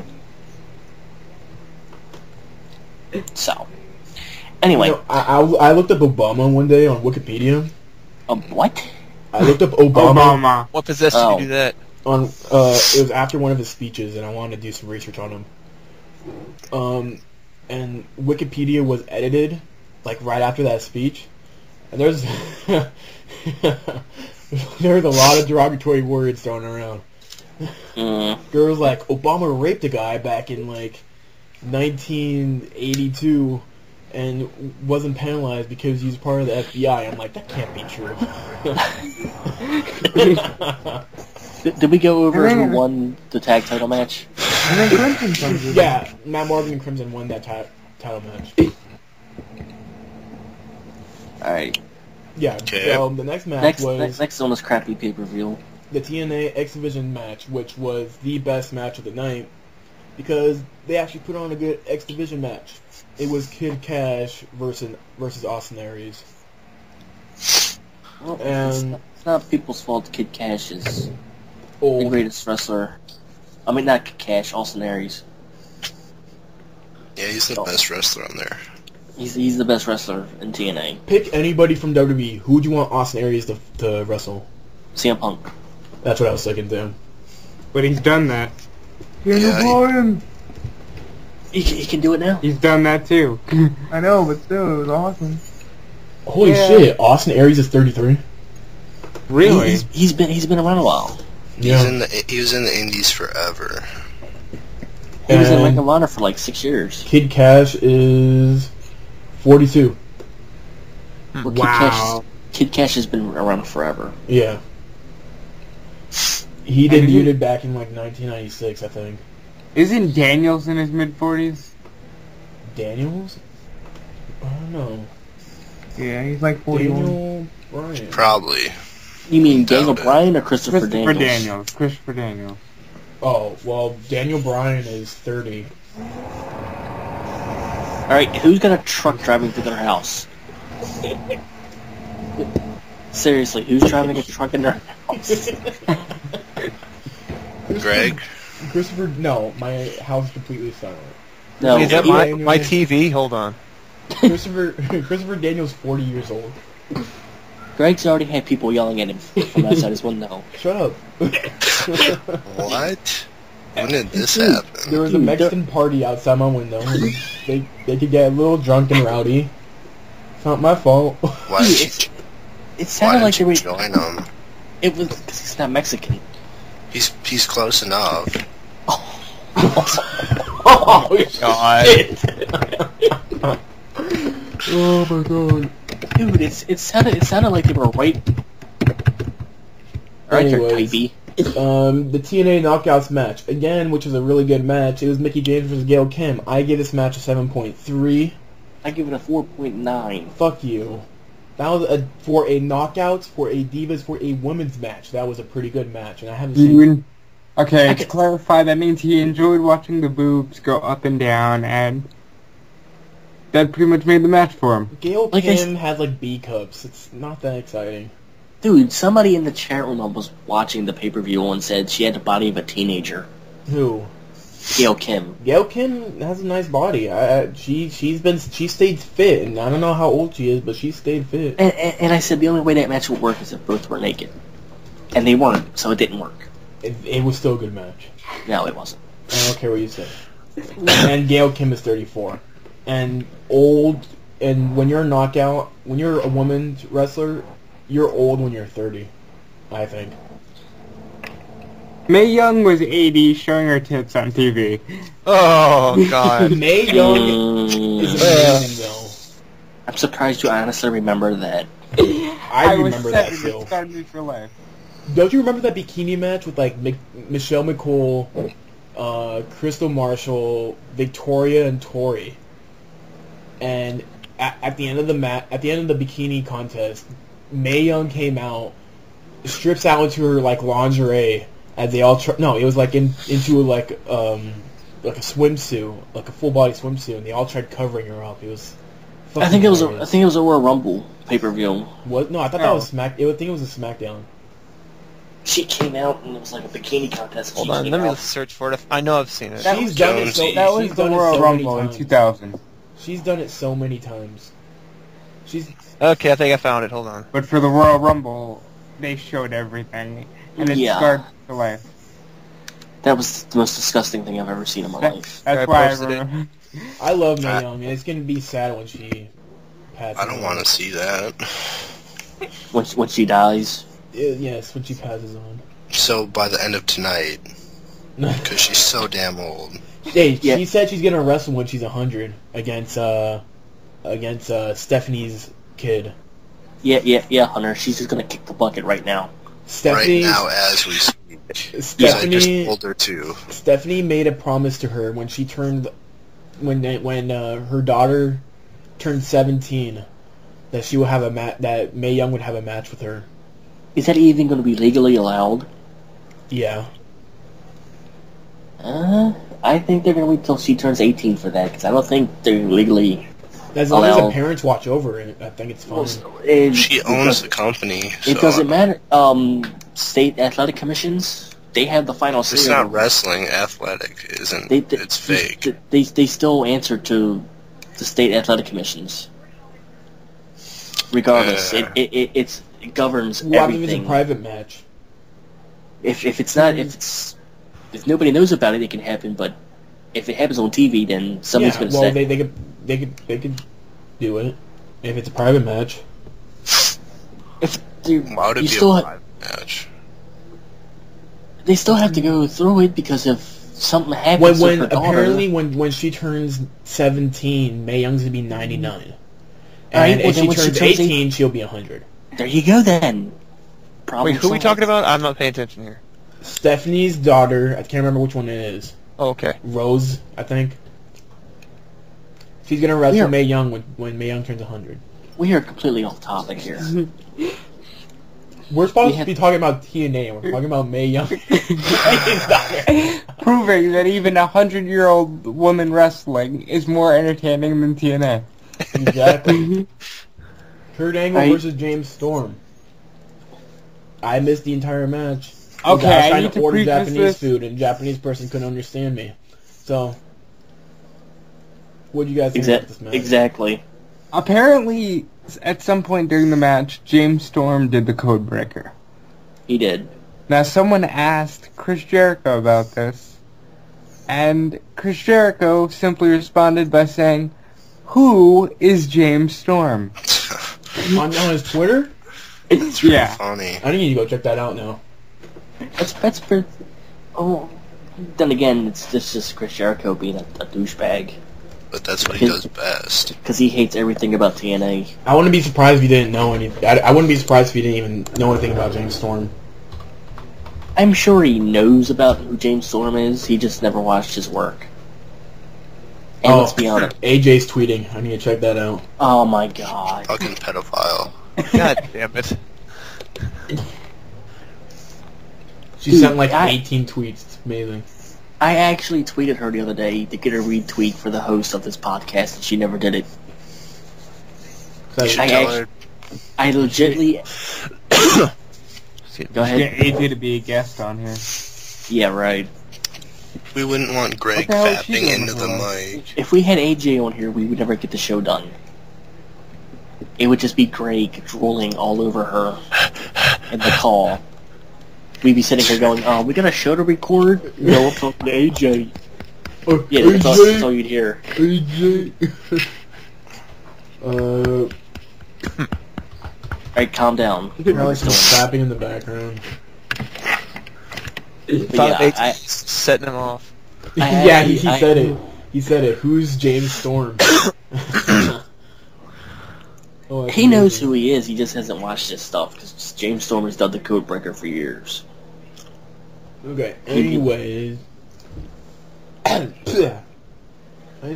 that hair out of your mouth. I got a bad piece of granola. Anyways. You what? What? Your grandma? Anyways, the next match was steel cage match. Jeff Jarrett versus Jeff Hardy. Again, another match I missed because I was... Oh, that was the most... Pretty much Jeff Hardy wins. He gets a #1 contender shot at Genesis for the world title. Moving on. It's probably going to be a triple threat because AJ's probably going to be added in there last minute. Oops. Spoilers. Whoops. AJ Styles versus Bobby Roode. In a match that I bet probably was the longest fucking match in the world. Because it was an Iron Man match. No, you know what? Honestly, this went by so quickly. I turned around and it was already over. It ended in a draw, which is the stupidest That means you weren't thing watching it. Yeah, I wasn't watching it. You were doing something to pass the time, but I bet you if you actually watched it, it would have probably taken a year. But that match was horrible. I do want to say, though, that AJ did something, and he, like, the way he landed on his ankle, like, all screwed up. I kind of AJ always... because his ankle just went, eh, and I went, ugh. Is it sad that every time you say AJ, I'm thinking of AJ Lee? Oh my god.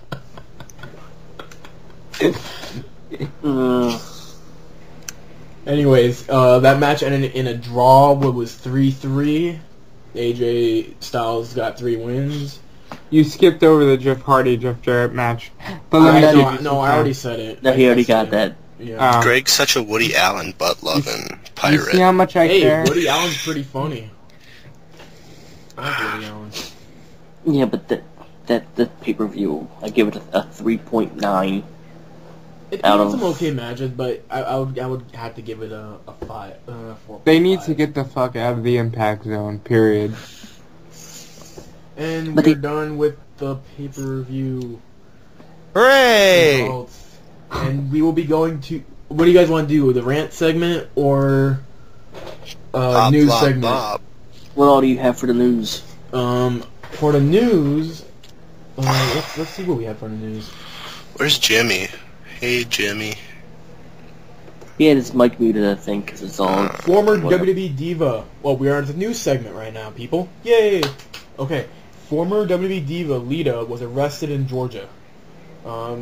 She was driving while license suspended, revoked, and speeding in excess of maximum limits in Columbia County, Georgia. She is apparently still in jail and was bound set at $2,200. Bound? You mean bound? Bail. Yeah, Bond. Had a Bond. You sick pervert.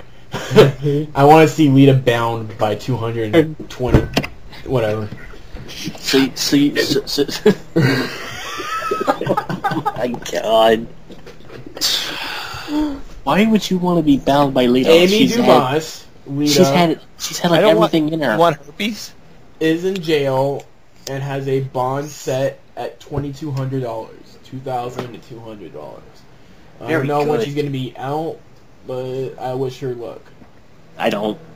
All I have to say is go Team Extreme. That 45-year-old looking hoe. Also, oh my god. On SmackDown, there was supposed to be a Divas match, but it was cut because no one cares. Apparently, they're having a change of mind. No word yet on why WWE pulled Kaylin's heel turn from Friday's SmackDown broadcast. Because it didn't make sense. It may have been due time constraints. The officials are talking for a while about putting Kaylin with Beth Phoenix and Natalya, but had also been discussing of turning both AJ Lee and Caitlyn heel. What do you guys think about that? Again, like I said before, it's not going to be believable if a 12-year-old's a heel. No, I don't know. She was good, dude. I don't care about what happens in FCW. FCW is a totally different universe than what WWE is, because mainly FCW's crowd is 20 people. Okay. And you have over 10,000 people in a WWE arena. The only thing AJ's got, she actually cares about the wrestling part, so at least her mind is in the right place. Yeah, I mean, she plays this bubbly, sweetheart kind of girl, and I can't see somebody with that kind of personality playing a heel role. So you're saying, well, okay, what happens if she's able to pull it off? If she's able to pull it off, will the fans care? Nope. They hardly care about the Divas now. Why the hell would they care then? Like I said, she portrays the bubbly girl next door kind of persona, which makes her hot. You turn that heel, it just doesn't. It makes her even hotter. Yeah, but it doesn't work. That's what you think. You gotta look at it from the character she has. I am currently looking at her pictures. You're looking at her pictures. Oh my god! Really? I'm facepalming right now. On a serious note, you have to look at the character and. Oh, I'm currently looking at the character and I'm liking what I see. And now there's a big black van outside your door. There is. And it's windowless. There's a big black something in my whatever. Oh my god, just stop, please. I'm not black. Kind of wish I was, though. Okay, I'm gonna get off, because that just creeped me out. No, don't end the call, just mute your mic or do whatever. Let us finish before you leave. Well, whenever I host the call, it doesn't end. Just don't let Greg finish. Just let If you want to leave, then you can leave. No, I was just kidding. Okay. It's all good. Triple H says bullying needs to stop. This kind of pissed me off because that means we're probably going to see more of this bully campaign. Triple H, WB, the official website for Be a Star, an anti-bullying alliance co-founded by Creative Coalition at WWE, was recently overhauled. Best R Alliance .org features a public service announcement currently airing on WWE programming campaigning against bullying, as well as numerous information resources. Triple H is one of the campaign's top supporters. The front page is an overhaul site featuring a quote from the WWE superstar saying bullying needs to be stopped. That pretty much means even if Triple H takes control of WWE in full, we're probably going to be seeing more of this bully campaign. So I translate that as more JR jokes. More bullying, exactly. more fat JR jokes. That's how I take that. Yes. Rory, get your opinion in there. He doesn't care. That's how he feels. This is coming from a guy who buries everyone he comes in contact with, and probably bullies them backstage, so hypocrite. No, I actually heard Triple H is a lot nicer than Vince McMahon. I heard, what was it? I remember one time that they're talking about Triple H took charge of talking to the announcers during the live show. You know how they usually talk during the announcers to tell them what they say? Usually Vince McMahon is always yelling in the mic, and the first time Triple H took in charge of that, they said it was a lot calmer. No one was yelling. He was talking to them, softly, and I hear he's a lot better and calmer and probably less stressed than Vince. Well, wait till he takes control. Yeah, we'll probably fully. Yeah, it's gonna come full circle. Yeah. All right, but let's get Rory's opinion in there real quick. Get him involved. Oh no, I don't really care. Yes, exactly what everybody else on this podcast feels like. You're fitting in quite nicely. He is former WWE diva listed as porn star escort. Alright guys, I'll be right back. You can get China. You can get China anytime you want now. Is the point of this? Who wants to spend one night in China? Not really. Keep in mind, there used to be a penis there. So, so for all the possible high schoolers, if you want to date for prom this coming year, you can call up China. Take the rejected Bull Dyke. Wait. China's doing the high school thing too? No, that's Ric Flair, dickhead. Oh yeah, that's also in the news. Ric Flair is now an escort as well, but he's offering his services for more of a creepy old dude. He's taking your role. He's taking your role. He needs the money. That's really sad, actually. On a serious level. Do you know how much money he's making people spend on him? But $100,000. Who's honestly gonna have their daughter call up Ric Flair and go, "Hey, you want to go to my prom?" Woo! I'd love to take you. What parent in their right mind is gonna let some 60-year-old man who's been known to wheel and deal all these younger girls take their high school daughter to a senior prom? What are you doing? It's not. That's I can see. No, because what happens is you're supposed to pick Ric Flair up in the airport, take him to the event, and then you're supposed to bring him directly back to the airport after the event. Hold on, no. That's how it works. That's how it works. They have to pay for Ric Flair's prom ticket. They have to pay for his airplane ticket. They have to pay for everything. Yeah. And the only thing Ric Flair is buying is his own suit. No, he's bringing his... Condoms. Yeah, and condoms. But the only thing is, I read that there can be no interaction outside the building. So basically, Ric Flair's just going to go in by himself, and then the girl's going to follow. That's funny. No, that's creepy. That's funny. That's creepy. And I bet you his lawyer set it all up. You see a 65-year-old man showing up to a high school prom. That's pretty creepy. But he's the nature boy. But he shouldn't be going to a high school prom. I bet you half. He's styling and profiling. He legally can't wheel and deal a 16-year-old. For $100,000, I'd do it. What 16-year-old wants to be seen with Ric Flair in the first place? That's the question. Okay, since when are you 16 to go to the prom? I mean, I thought you were 18 that your senior year. Some people have earlier birthdays. Some have birthdays beginning of the year. Yeah.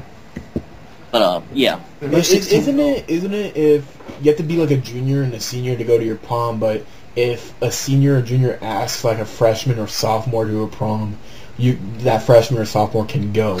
I think that's what it is. That's basically how it works. I guess. Sweet. Ric Flair can take you to the dance. Hooray. Then fuck you afterwards. No, he can't. He legally can't. During the dance. No. In the bathroom. Woo! He's like, I'm sure half of those people don't even know who Ric Flair is. He's like, you want to go face mountain? Anyways, next news topic. Announcer reportedly leaves WWE. I can almost hear you, Greg. When? It's like your mic went down. It did? It goes. Alright, you're back. Okay. Now it is. Back. Okay. Announcer reportedly leaves WWE. Jack Corpella. Yeah, who cares?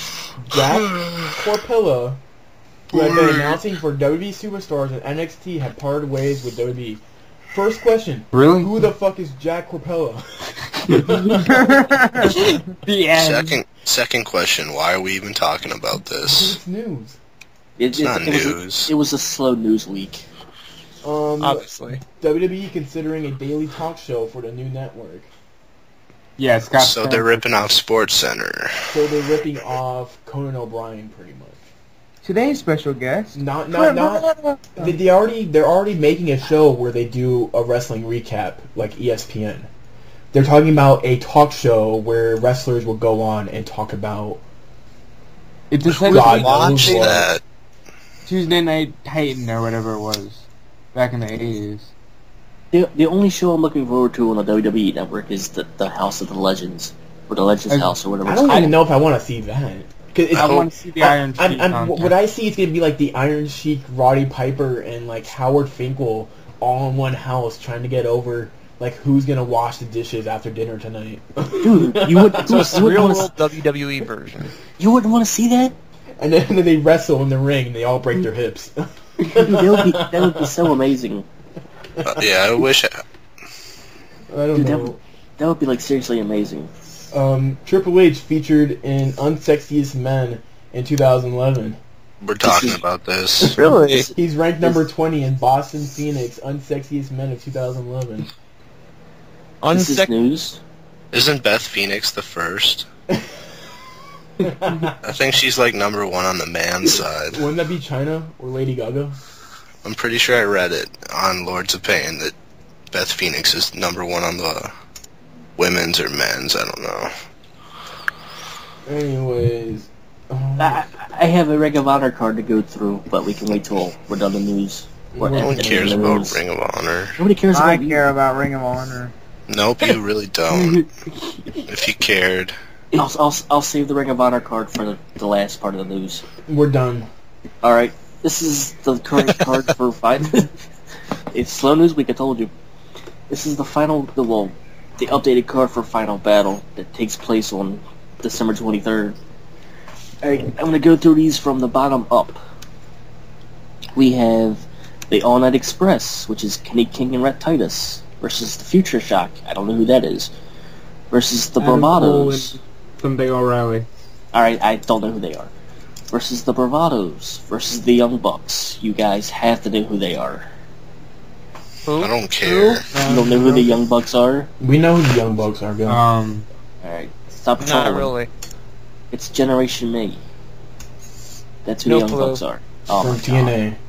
He doesn't watch TNA, so it doesn't matter. Well, fuck Jonesy. Who cares about him? Versus Caprice Coleman and Cedric Alexander. I have no idea who they are. Neither do I. The winning team gets a shot at the tag team titles. We have the Roderick Strong Invitational Challenge, which is Roderick Strong versus somebody. Shut up, Hunter. We have a grudge match. Steve Corino versus Kevin Steen. If Steen wins, he's reinstated. Jimmy Jacobs is the guest referee. Hunter, shut up. You're a douchebag, alright? I know. We have Jay Lethal defending the World TV title versus El Generico and the Prodigy Mike Bennett. We have the Briscoes challenging the world's greatest tag team for the tag team titles. And in the main event, we have Eddie Edwards with Dan the Beast Severn challenging Davey Richards with Team Richards for the Ring of Honor World title. And that Is that one in New York? Yes, it is. It is in the Hammerstein Ballroom. Alright, I might go to that. And that is your indie news for this week. Yay! Followed by the glass falling over. Glass shattered. I guess we just jump right into our rant segment. David Who Otunga wants to go sucks. first? David Otunga sucks. David Otunga sucks. Did I mention David Otunga sucks? David Otunga is best. He's my favorite wrestler. I hate you all. I hate you all with a passion. Okay. You can't say you can't love that bow tie. I hate that bow tie. I love that right. coffee mug. Okay, this is what it is. Recently, we're gonna go to our rant segment right now, and we're gonna talk about it.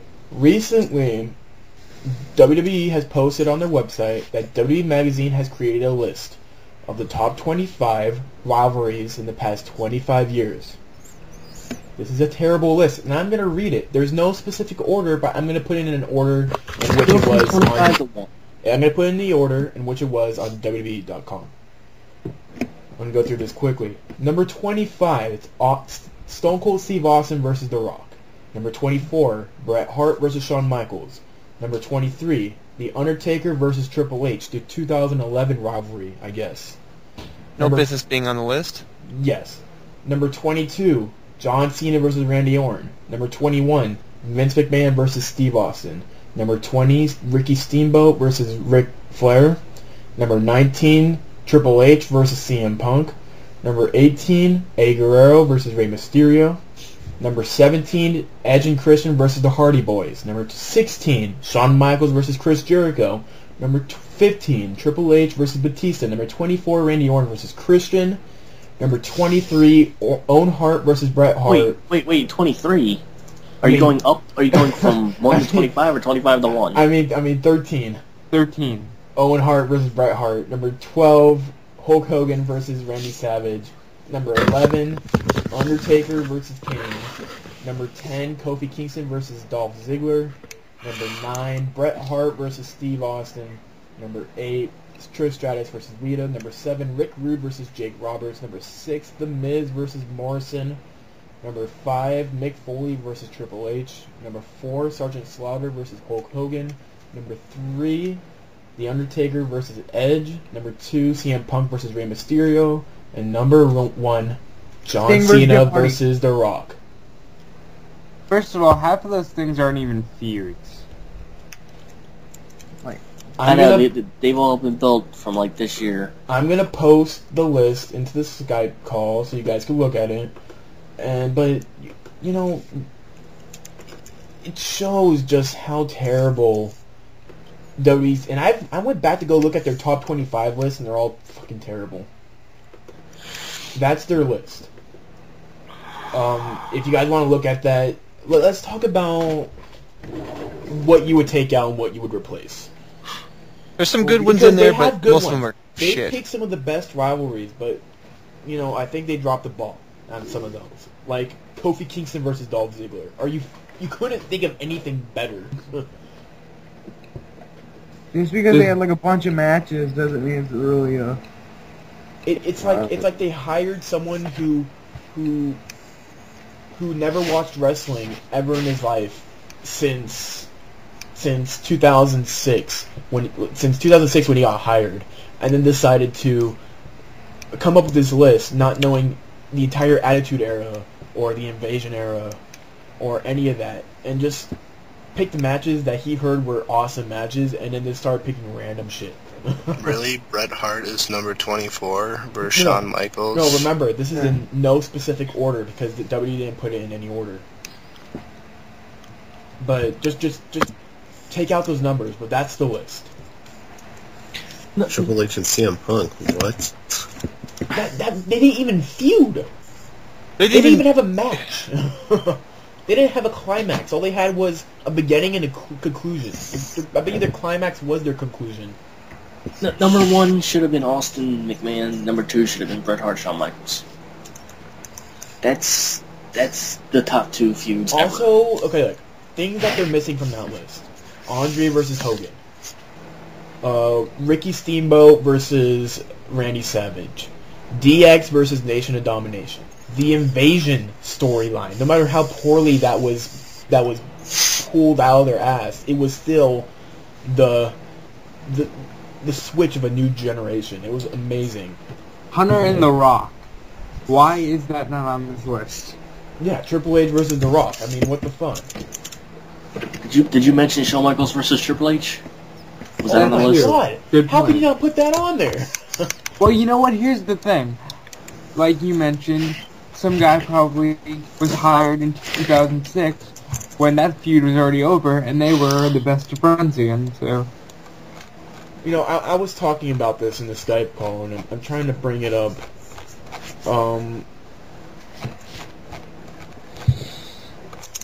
Where is it? What are you it's just bringing a terrible. I mean, I'm trying to pull up our discussion, like, because I mentioned some rivalries that should be on there. The Undertaker versus Kane should be on there too. It is. It is. Is it? All right, I didn't hear that one. Is it? It's not the greatest rivalry of all time, but Edge and John Cena should at least be somewhere on Edge that and list. John Cena was a pretty good rivalry. I have to say and then what I also said that in the Skype call that it did launch Edge's career as a world champion. I actually said it. Triple H and Batista, wasn't he? You know what? Speaking of Triple H, where is Triple H and Orton? Yeah. Okay, out of all the feuds Triple H had with Orton, Cena, and Batista, his rivalry with Batista was thrown out a lot better. Yeah, but he's been fighting Orton for years. I don't know. It just makes more sense. Probably, but... What if they get Sting and Jeff Hardy? Like, seriously, good God. If Sting and Jeff Hardy's on a feud list, I want that writer fired and never able to work in wrestling ever again. That sounds like a Jeff Hardy, you see. I mean, and also another one that I thought would have been amazing to be put on that list would be Sergeant Slaughter versus the Iron Sheik. That had to be one of the most memorable rivalries with me because it was a nation versus nation split. You had, but they said 25 years. I don't think that makes the cut. Yeah, I think it does make the cut. 85. 85 is yeah. After 20, that's missing a year. They could have probably adjusted it a little bit. I don't know. I mean, okay, what would you guys take out? Dolph Ziggler and Ziggler and Kofi. For sure. That doesn't even I belong definitely would anywhere take out near HHH and Punk. I would also take out... I think I would take out Ricky Steamboat and Ric Flair. Definitely Triple H and Punk. What about Triple H and Punk wasn't a feud. Yeah, Triple H and Punk. Yeah. I don't know about Punk and Mysterio. I really liked their matches, but it wasn't like the greatest rivalry of all time. Okay. They put Mick Foley and Triple know. H, but they didn't put Undertaker and Mick Foley. I don't know. When CM Punk singing "Happy Birthday" in a pedophile-like way to Rey Mysterio's daughter or son, I think that tops is one of the best feuds ever. Did we mention the Undertaker Triple H 2011 rivalry here? Taking that out? Yeah, that needs to be taken out. That has no business being on the list in the first place. It just shouldn't be on the list if they were talking about the entire rivalry they had back in like 2001. Well, here's a good one. Here's a good mid-card one. Ahmed Johnson versus the Nation of Domination. No one remembers that. Yeah, that's why it was still a good one because it went over for like a year and a half. Yeah, I barely remember that. I remember watching all of. I mean, and then he ended up joining the Nation. Yeah, he ended up joining, but then he kicked him out. Fuck you. Wait. Well, because he Jimmy got brought injured. up. Jimmy, say what you brought up. Wait, what? Say what you brought up in the chat. I said, why is Miz and John Morrison on that list? Yeah. I don't remember them feuding at all. No, well, they were tag team partners, and then they broke up, and they feuded for like a couple months, and then they separated. Actually, when they broke up, Morrison got drafted to SmackDown. No. Yes. And then it just went down. They had like a match and a pay-per-view, and that was it. And on that list, I don't see the John Cena and Nexus feud. I mean, even the Nexus versus WWE would have been able to get on that list. I mean, if Kofi Kingston and Ziggler's even on that list, they might as well put on Batista and Edge. Like, seriously. Even though that was actually really good, but still, I'd swap out those two. Or what about Austin versus DX? Does no one remember Mike Tyson? That wasn't really... helping and screwing over DX and having Austin win the world title against Shawn Michaels. But that wasn't really a long-lasting feud though, because after it was one of the most memorable feuds out of the Attitude Era. But after that happened, everybody thinks the Attitude Era. I think they think of DX and Austin, and that was the highlight of their rivalry. When Tyson came in, and that was the best use of a celebrity during any of WWE's time. But after that match happened, you would figure Triple H would go after Austin, and the next night he turned the entire DX group face. You would figure they would actually continue with it, but they didn't. I think I did feel that at the end they really did. You figure Triple H would have kicked Shawn Michaels out. He brings in the other guys, and they go after Austin. But no, it didn't work that way. But then again,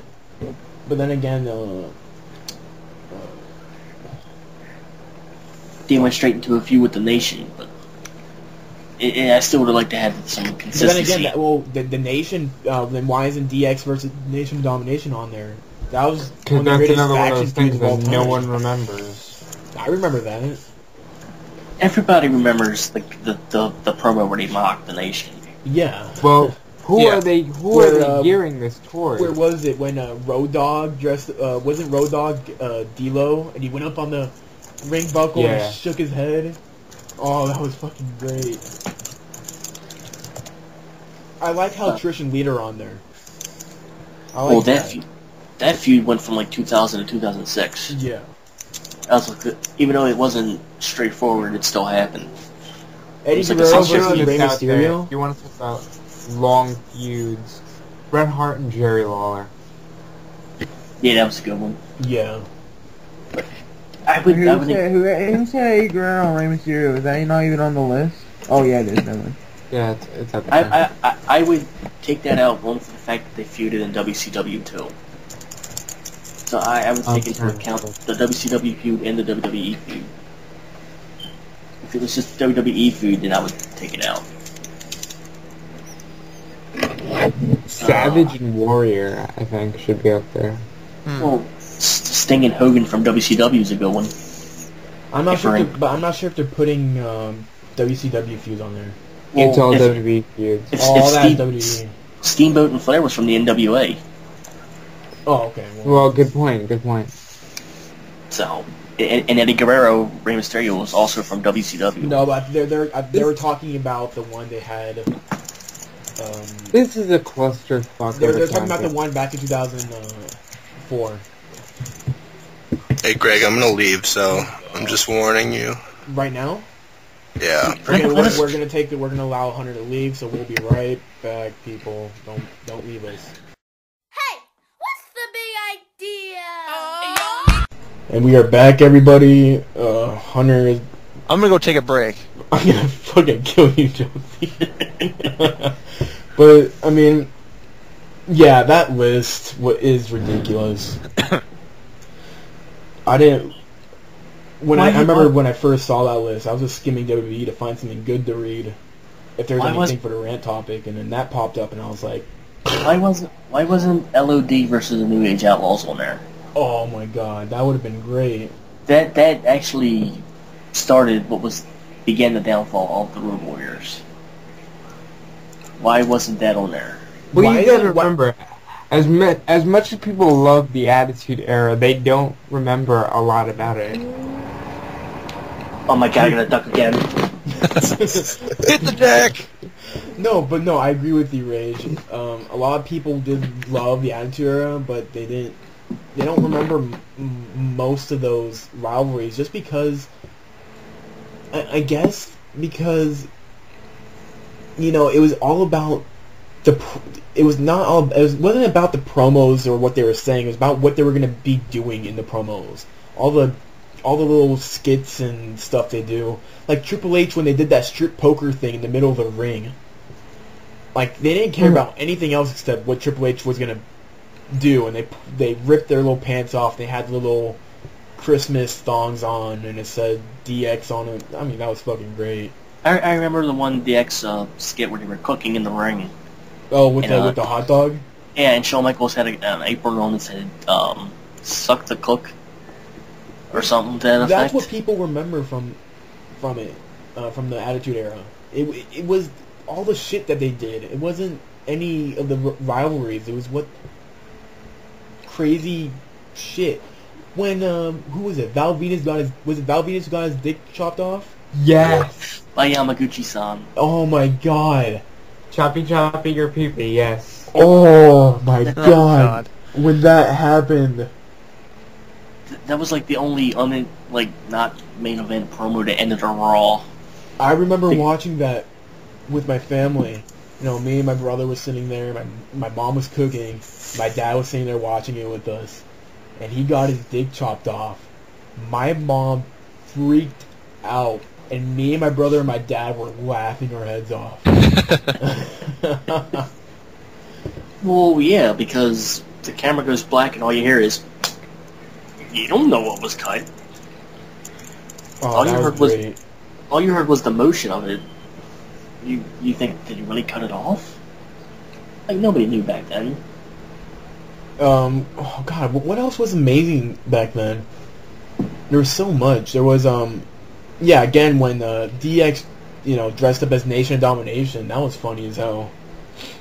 Or when Sable took her shirt off and all she had were those painted black hands over her boobs. Oh, Lord. I remember that was super edgy, and I remember Sable was hot back then. She was like the hot thing. And then Tori came along and they took all that. And then Sable went to being nasty and disgusting. Yeah. What about Val Venus and Ken Shamrock? Like their Ken Shamrock's sister or whatever. Was that Ken Shamrock? What was? Ken Shamrock's sister or something like that, and Val Venus. Brian Shamrock. Yeah, that wasn't really a feud that really stood out, though. I know, but some of the segments they were funny. Just Ken Shamrock's faces, in my opinion, were just... Oh, here's a feud that was never mentioned on the list. The Undertaker versus Vince McMahon. With the Ministry. Or Shawn Michaels and Vince McMahon. What about Shawn Michaels versus The Undertaker? They put Or on two of DX the greatest versus McMahon. WrestleMania matches of all time. Yeah, but if you're gonna go... You gotta include their matches in '97. Those were still great. What else? DX versus the McMahons. I always thought those were... Oh, yeah, those were great, too. And then, Undertaker versus the McMahons. When Undertaker put Stephanie on the cross and she hung her over the ring. Yeah, that was the Ministry. I just said that. Oh, yeah. Randy and Mick Foley, why not, dude? That was yeah, good. I was just about to say that. I was like Randy Orton. Yeah, where he threw Mick Foley down the steps. Oh, yeah, that was sick. You can have Brock Lesnar versus Kurt Angle. John Cena versus Punk. No. Battle of the Billionaires. No. You wouldn't put John Cena versus Punk on there? No. I think because it only happened once. It happened twice. I'm talking about as a main feud. As a pay-per-view marquee match, it only happened once. And that was in the summer.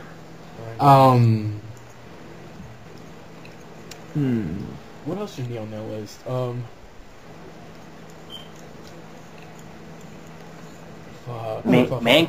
Mankind versus The Rock. Mankind versus The Rock? I could see that. Yeah, that should but be once up there. again, that's another one of those things a lot of people don't remember. The Rock was a really badass heel, and he was beating the crap out of Foley. A lot of people just remember The Rock and Sock. What about Kurt Angle versus Stone Cold Steve Austin? What about Kurt Angle versus Kurt Angle Edge? Triple H? Kurt Angle Triple H. Yes. I totally remember that. That was actually really good. What about Chris Benoit versus Chris Jericho? Well, they can't put anything with Benoit related on the website. Well, this is our list. I would put Benoit versus Jericho. Let's think of some tag team views. Well, they forgot to mention Team 3D. Yeah, I was just saying. Edge and Christian, Hardy's boy. Yeah. The Bulldogs and the Hearts probably. The Steiner Brothers and Harlem Heat. Yes, I was about to say that. Oh, the Steiner Brothers, son of a gun. The Steiner Brothers and Sting and Lex Luger. What else? The LOD and the Steiner Brothers. They never really. Did they? Did they? Go ahead. They feuded. What about LOD and Demolition? Yeah, they never really got their tag feud in though. I'm surprised they didn't put Brock Lesnar and Kurt Angle with all this hype going on with him being in WWE 12. Good point. McMahon and Hogan. Oh yeah, that didn't go far enough though. Hogan and the Rock. It was big enough. It was big enough. It was big enough backstage, but they didn't really play it off as much. When Hogan turned heel, he pretty much went to WCW. He turned heel and then he just left to WCW. You got nothing big happened between Hogan and. You got Hogan versus Flair in WCW. Oh, that's true. Hogan versus Savage. That's already on there. Oh, is it? Flair versus Savage. Which I really wanted Savage versus Steamboat because that match alone made me watch WWE. What about Hogan versus The Rock? Is that on the list? No. Hogan versus The Rock? But I don't think that was really that was one of those like Hogan appearances where Hogan was signed up for WrestleMania, so they just picked The Rock out to be his opponent.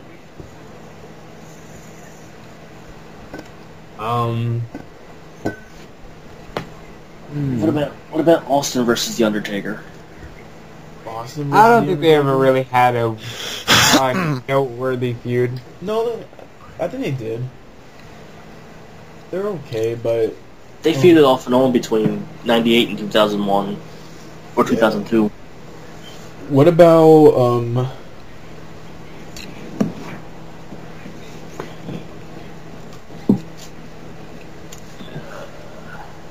I don't know, man. I know there's one on the top of my head about the Razor Ramon and Shawn Michaels.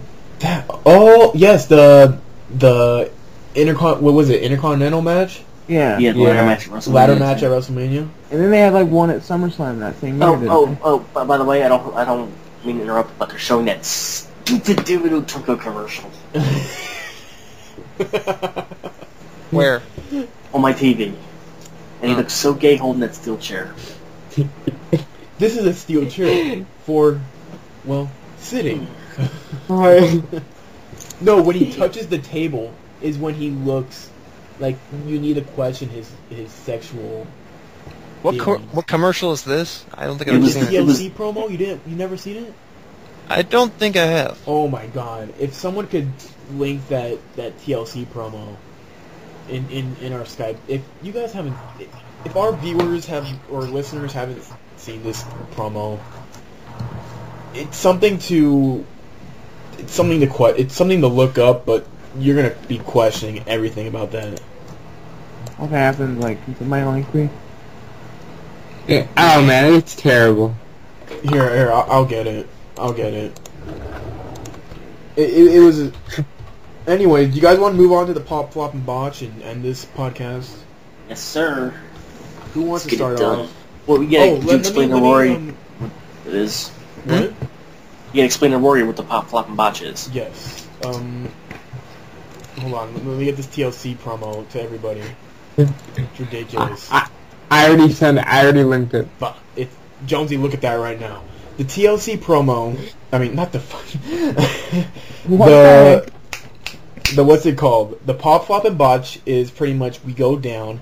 We talk about who we gave the biggest pop to, which is who we thought was amazing this week. Who we thought who took it out of the limits.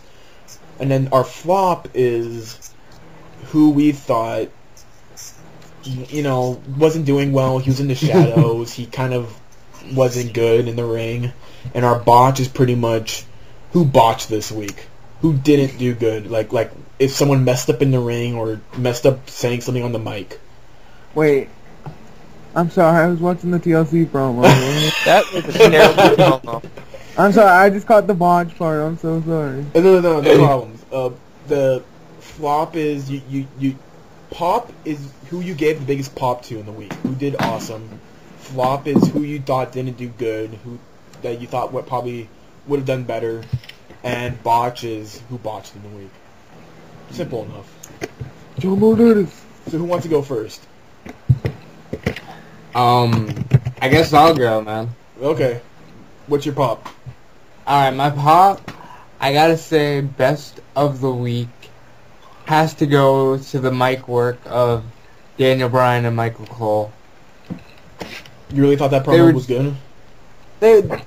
Because their interactions with each other are good. Like, I think they're gonna end up going somewhere with that. I think maybe Cole is gonna end up getting in Bryan's head. I don't know, but I think they're gonna go somewhere with that. My flop of the week, I'm gonna have to go with overexposing Zack Ryder. They completely beat the shit out of Ryder this week.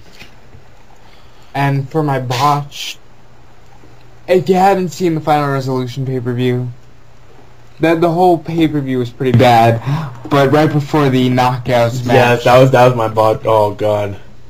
That was fucking terrible. Okay, I'll do mine, and I'll explain what happened before the knockout match. My pop has to go to Daniel Bryan. He did amazing this week. Even though he lost to Del Rio, that was still a good match, and I love that motherfucker. My flop, I think we'll have to go to Cena because WWE doesn't know where the hell he's going, and God knows I don't want to see him on TV. And my botch has to go to TNA for the knockouts. Now, if you guys don't know what happened to during the knockouts, before the knockouts match, they played the 3-minute promo for the knockouts match twice. And they had technical difficulties where nothing was happening, and like they were supposed to cut to the theme music, but the theme music wasn't playing, so they played the promo, and then they went to go play the theme music, but they accidentally played the promo again, and then it was mixed up everywhere, and it made no sense. It was it was terrible. Who wants to go next? I'll go. Okay, So it's Botchmania worthy then. My pop goes to Wade Barrett. Wade Barrett. Because simply he is the greatest thing since William Regal. Wade Barrett. Wade Barrett. I just want to say Wade Barrett for the rest of the show. Because it's just hilarious how he says it. Wade Barrett. Wade Barrett. Crap, I forgot my flop now. I'm saying it's all Wade Barrett's fault. Let me think. My flop is for them having Sheamus and Hornswoggle maybe do something which is horrible. Because I hated when Finlay had him. Well, at least Hornswoggle he can was talk a heel. now. Yeah, but I don't care. I don't like Hornswoggle. What happened if they put the tag team titles on him, and then Hornswoggle kills the tag team titles as well? I will punch you directly in the throat. I mean, he killed the Cruiserweight when they put him on him, and they're going to go kill the tag team titles when they put it on Hornswoggle. Oh my god. And then they're going to put the World Heavyweight title on Hornswoggle, and then they're going to kill the World Heavyweight title. Just make the company go bankrupt. And then they make Hornswoggle chairman, and then he kills WWE. Oh, it's already dead by then.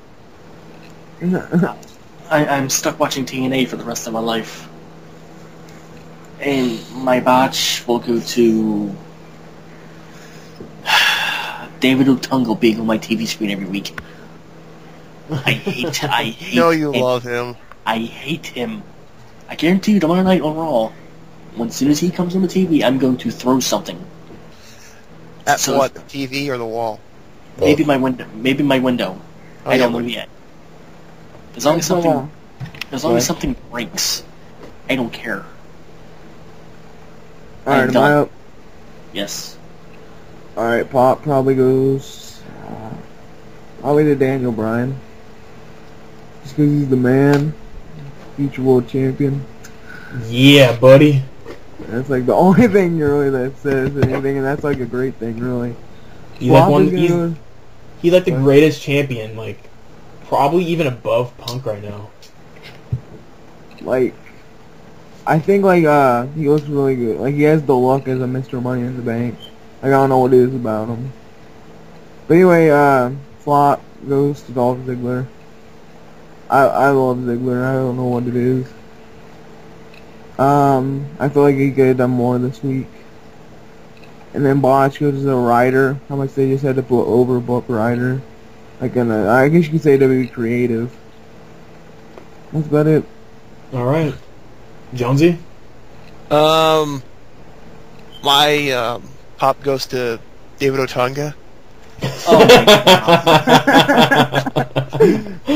God. No, I think it goes to Ryder because he finally has that match. That he, let's see, flop John Cena because they have to implicate that he just can't stay out of the title. Hey, they took him out. But still, they implicated that he just can't stay out of the title run. I guess. And he's probably going to be thrown back in before WrestleMania. Yeah, at least well before. And then my botch. I thought I had one. I can't remember what it was.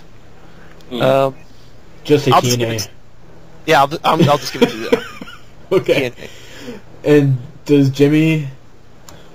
Oh, Oh, look, Jimmy's going to join us. Yay. I've been here the whole time, idiot. You're never with us. Oh.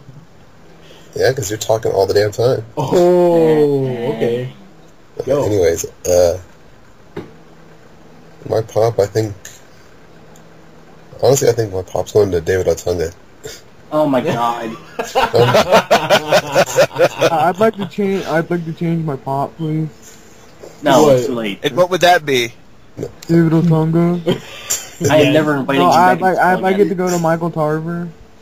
Or Michael, Oh, fuck. Skip Michael Sheffield. Tarver, I actually wanted to see more from him. I want to see Michael Tarver and Titus O'Neil team up. Be an awesome black team. Okay. the black. David the black Otunga and that bow tie. I want to see Michael Tarver punch David Otunga's face off. Like a face off. Skip Sheffield. I want Titus O'Neil or Tarver. I actually could see either one of them hold the world title. Oh my God. What? What? I'd rather see Darren Young hold the title on the men's squad. Oh, I'm eating my mic.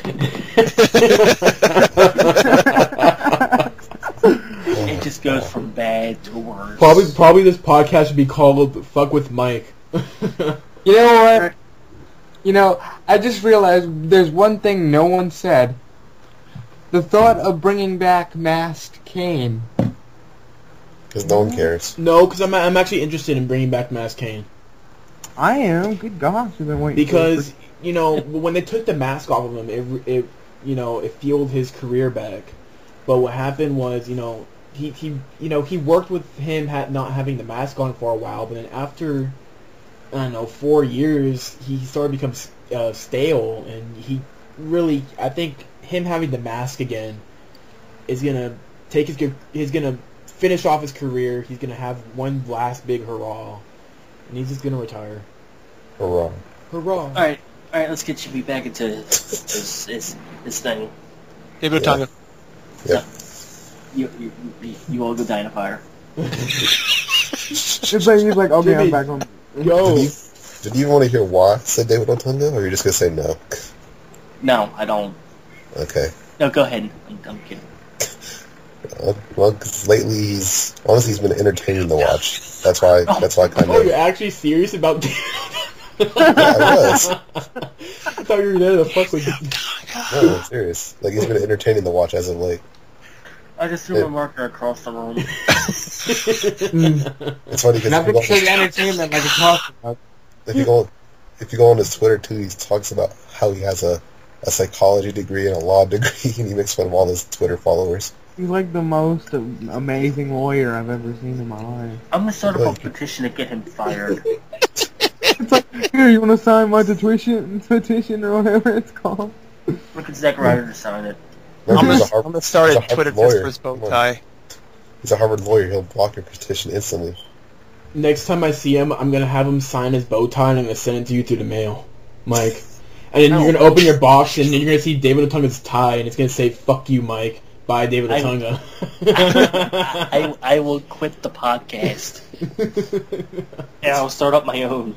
I will call it the David Otunga Sucks Cast. What are you talking about? David Otunga sucks. Alright, You're gonna have 2 hours of ranting about David Otunga and how he sucks. You're gonna create 100 episodes of that. Yes, I am. And no one's gonna listen to it. Yeti will. Yeah, dude. Because I'm fucking Mike. Alright, Jimmy, go back to finish off your segment.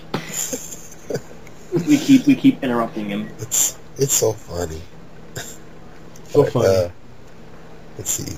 My If flop. If you're flopping botches, David Otunga, then just don't even do it. It's not. Don't worry. Okay. He's already got my pops. So he wouldn't be anywhere else. I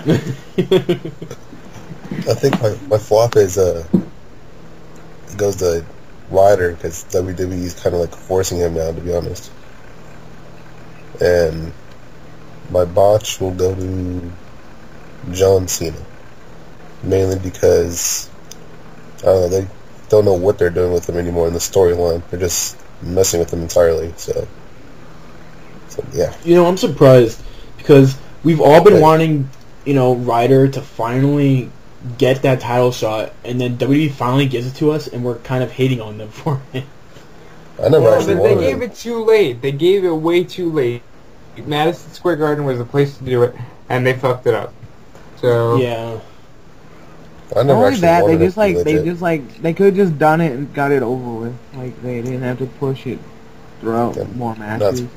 That's being I mean, you forced could down our argue throats. that an actual, 3-month feud over a mid-card title is good for the belt, but I don't know. I just think they took way too long. Yeah. That just gave me a funny idea. Well, we're done, people. We're done with the 11th episode of Arc of Wrestling. This was fucking awesome, dude. I know, right? Are we still recording or just Yes, you we're end still it? recording. Oh, are we? Alright, Okay. well, it's nice having y'all. Have me on the show. Don't leave yet. We're getting ready to end. Thank you, everybody, for joining us this week. Check out youtube.com/EntertheShowZone. Yes, There you go. visit Rage's Go there. channel. Go there right now. If you don't, I'm gonna find you and molest you and then put David Otunga's dick in your asshole. Because you're not going to that channel. I swear to Tebus. By the way, no, it's Tim Tebow. And by the way, Fuck Tim next Tebow. week, He's been sucking like shit. and so the Oakland Raiders. Anyway, That game, you knew they were gonna lose that game because of the Packers. Fuck the Packers. I knew they were gonna lose when it was 31-0 in the second quarter. All right. Hey, at least you got a touchdown in there. Anyway, next Sunday, 11 p.m. Eastern Standard Time to 1 a.m., we are kicking off the Main Event Network's Charity for Christmas Marathon. On I will be a part of that too. twitch.tv/main-event-net. There will maybe be a video on our channel advertising that, and everything's going to be going on there, so when it's up, you guys will know. Knowing is half We're the doing battle. it for the children, everybody. We're doing it for the children. Yep, and it's all for charity, so make All sure right. you donate while we're at We are doing it for the sick children. So if you are a sick fuck and you don't fucking donate to them, you are a horrible person. And Jeebus is going to look down on you and he's going to be like, I hate you, my child. And then Tim Tebow's going to Rape leave you. the whoa. He's gonna raid? What? I was thinking more along the lines of... And then on Super- Monday, hopefully, we are going to hold our end of the year awards where possibly we will have a very special guest or guest. Or guest But I was already on the show this week. What are you talking Yeah, right? Like, what the fuck? What? about? I was They're already on this. They're like, we're already the special guests. You got more? We got some very special guests unless Maybe. they decide not Maybe. to join us. And then Maybe. if they don't decide to join us, then why not? Because we love them. We're big fans of them. Ooh. But so look out next week for our Yes. end of the year awards. Thank you, everybody, for joining us. Can I shout out my YouTube channel? Yes, please. YouTube.com/Rebecca Black. Thank you. Oh my god. You I have are a god. I have something I want to say. Jimmy, Jonesy, we don't want to hear anything about your ponies. So please, for the I love had- of God, don't talk. Say anything about ponies. Okay, what? David Otunga. Oh my I god. just believe it at But- that. But by the way, don't forget to follow the Twitter, twitter.com/archivewrestling for all And your follow news and the info. Like me on And, Facebook. And don't forget to find us on Facebook. I don't know if I'm gonna link it in the information or not, but don't be a lazy fuck and not look it up. So go look us up. Buy on our T-shirt. Facebook. Buy our T-shirt too. Buy our T-shirt. Yeah, the T-shirt. The T-shirt that will probably be coming out in a couple years, depending on how long we do this. Panties, Like me on thongs, everything. Facebook. Follow me on Twitter. Don't forget to follow the Twitter, twitter.com/David Otunga. Oh my god. This episode is brought to you by David Otunga. David Otunga. Oh, This yeah. is the table. Well, I know who we're not inviting next show. This is a ladder, David Otunga? commonly used for changing light bulbs. Yes, Oh my a 12-foot ladder is used to change light bulbs. I usually use a step stool. Big house. You guys know the Skyrim joke, like arrow to the knee or whatever? Yeah. It's like I Oh used to my- like David Otunga, then I found out what a real table looks like, or something like that. Like No. I used to like David Otunga, then I used to think that I used to like David Otunga until Mike got raped by him. But Can we that's okay. end the call now? Bye, everyone. Yes. I never liked David Otunga. David Maybe it's okay. Otunga.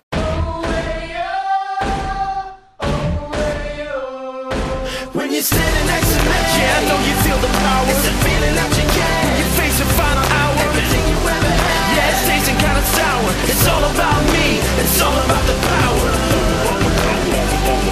I said it's all about me. It's all about the power. Yeah, it's all about me. It's all about the power. I look at you, I see you no one. You look at me, yeah, you see a someone. If you got a mind, yo, you never show one. So take a look now with the big gun.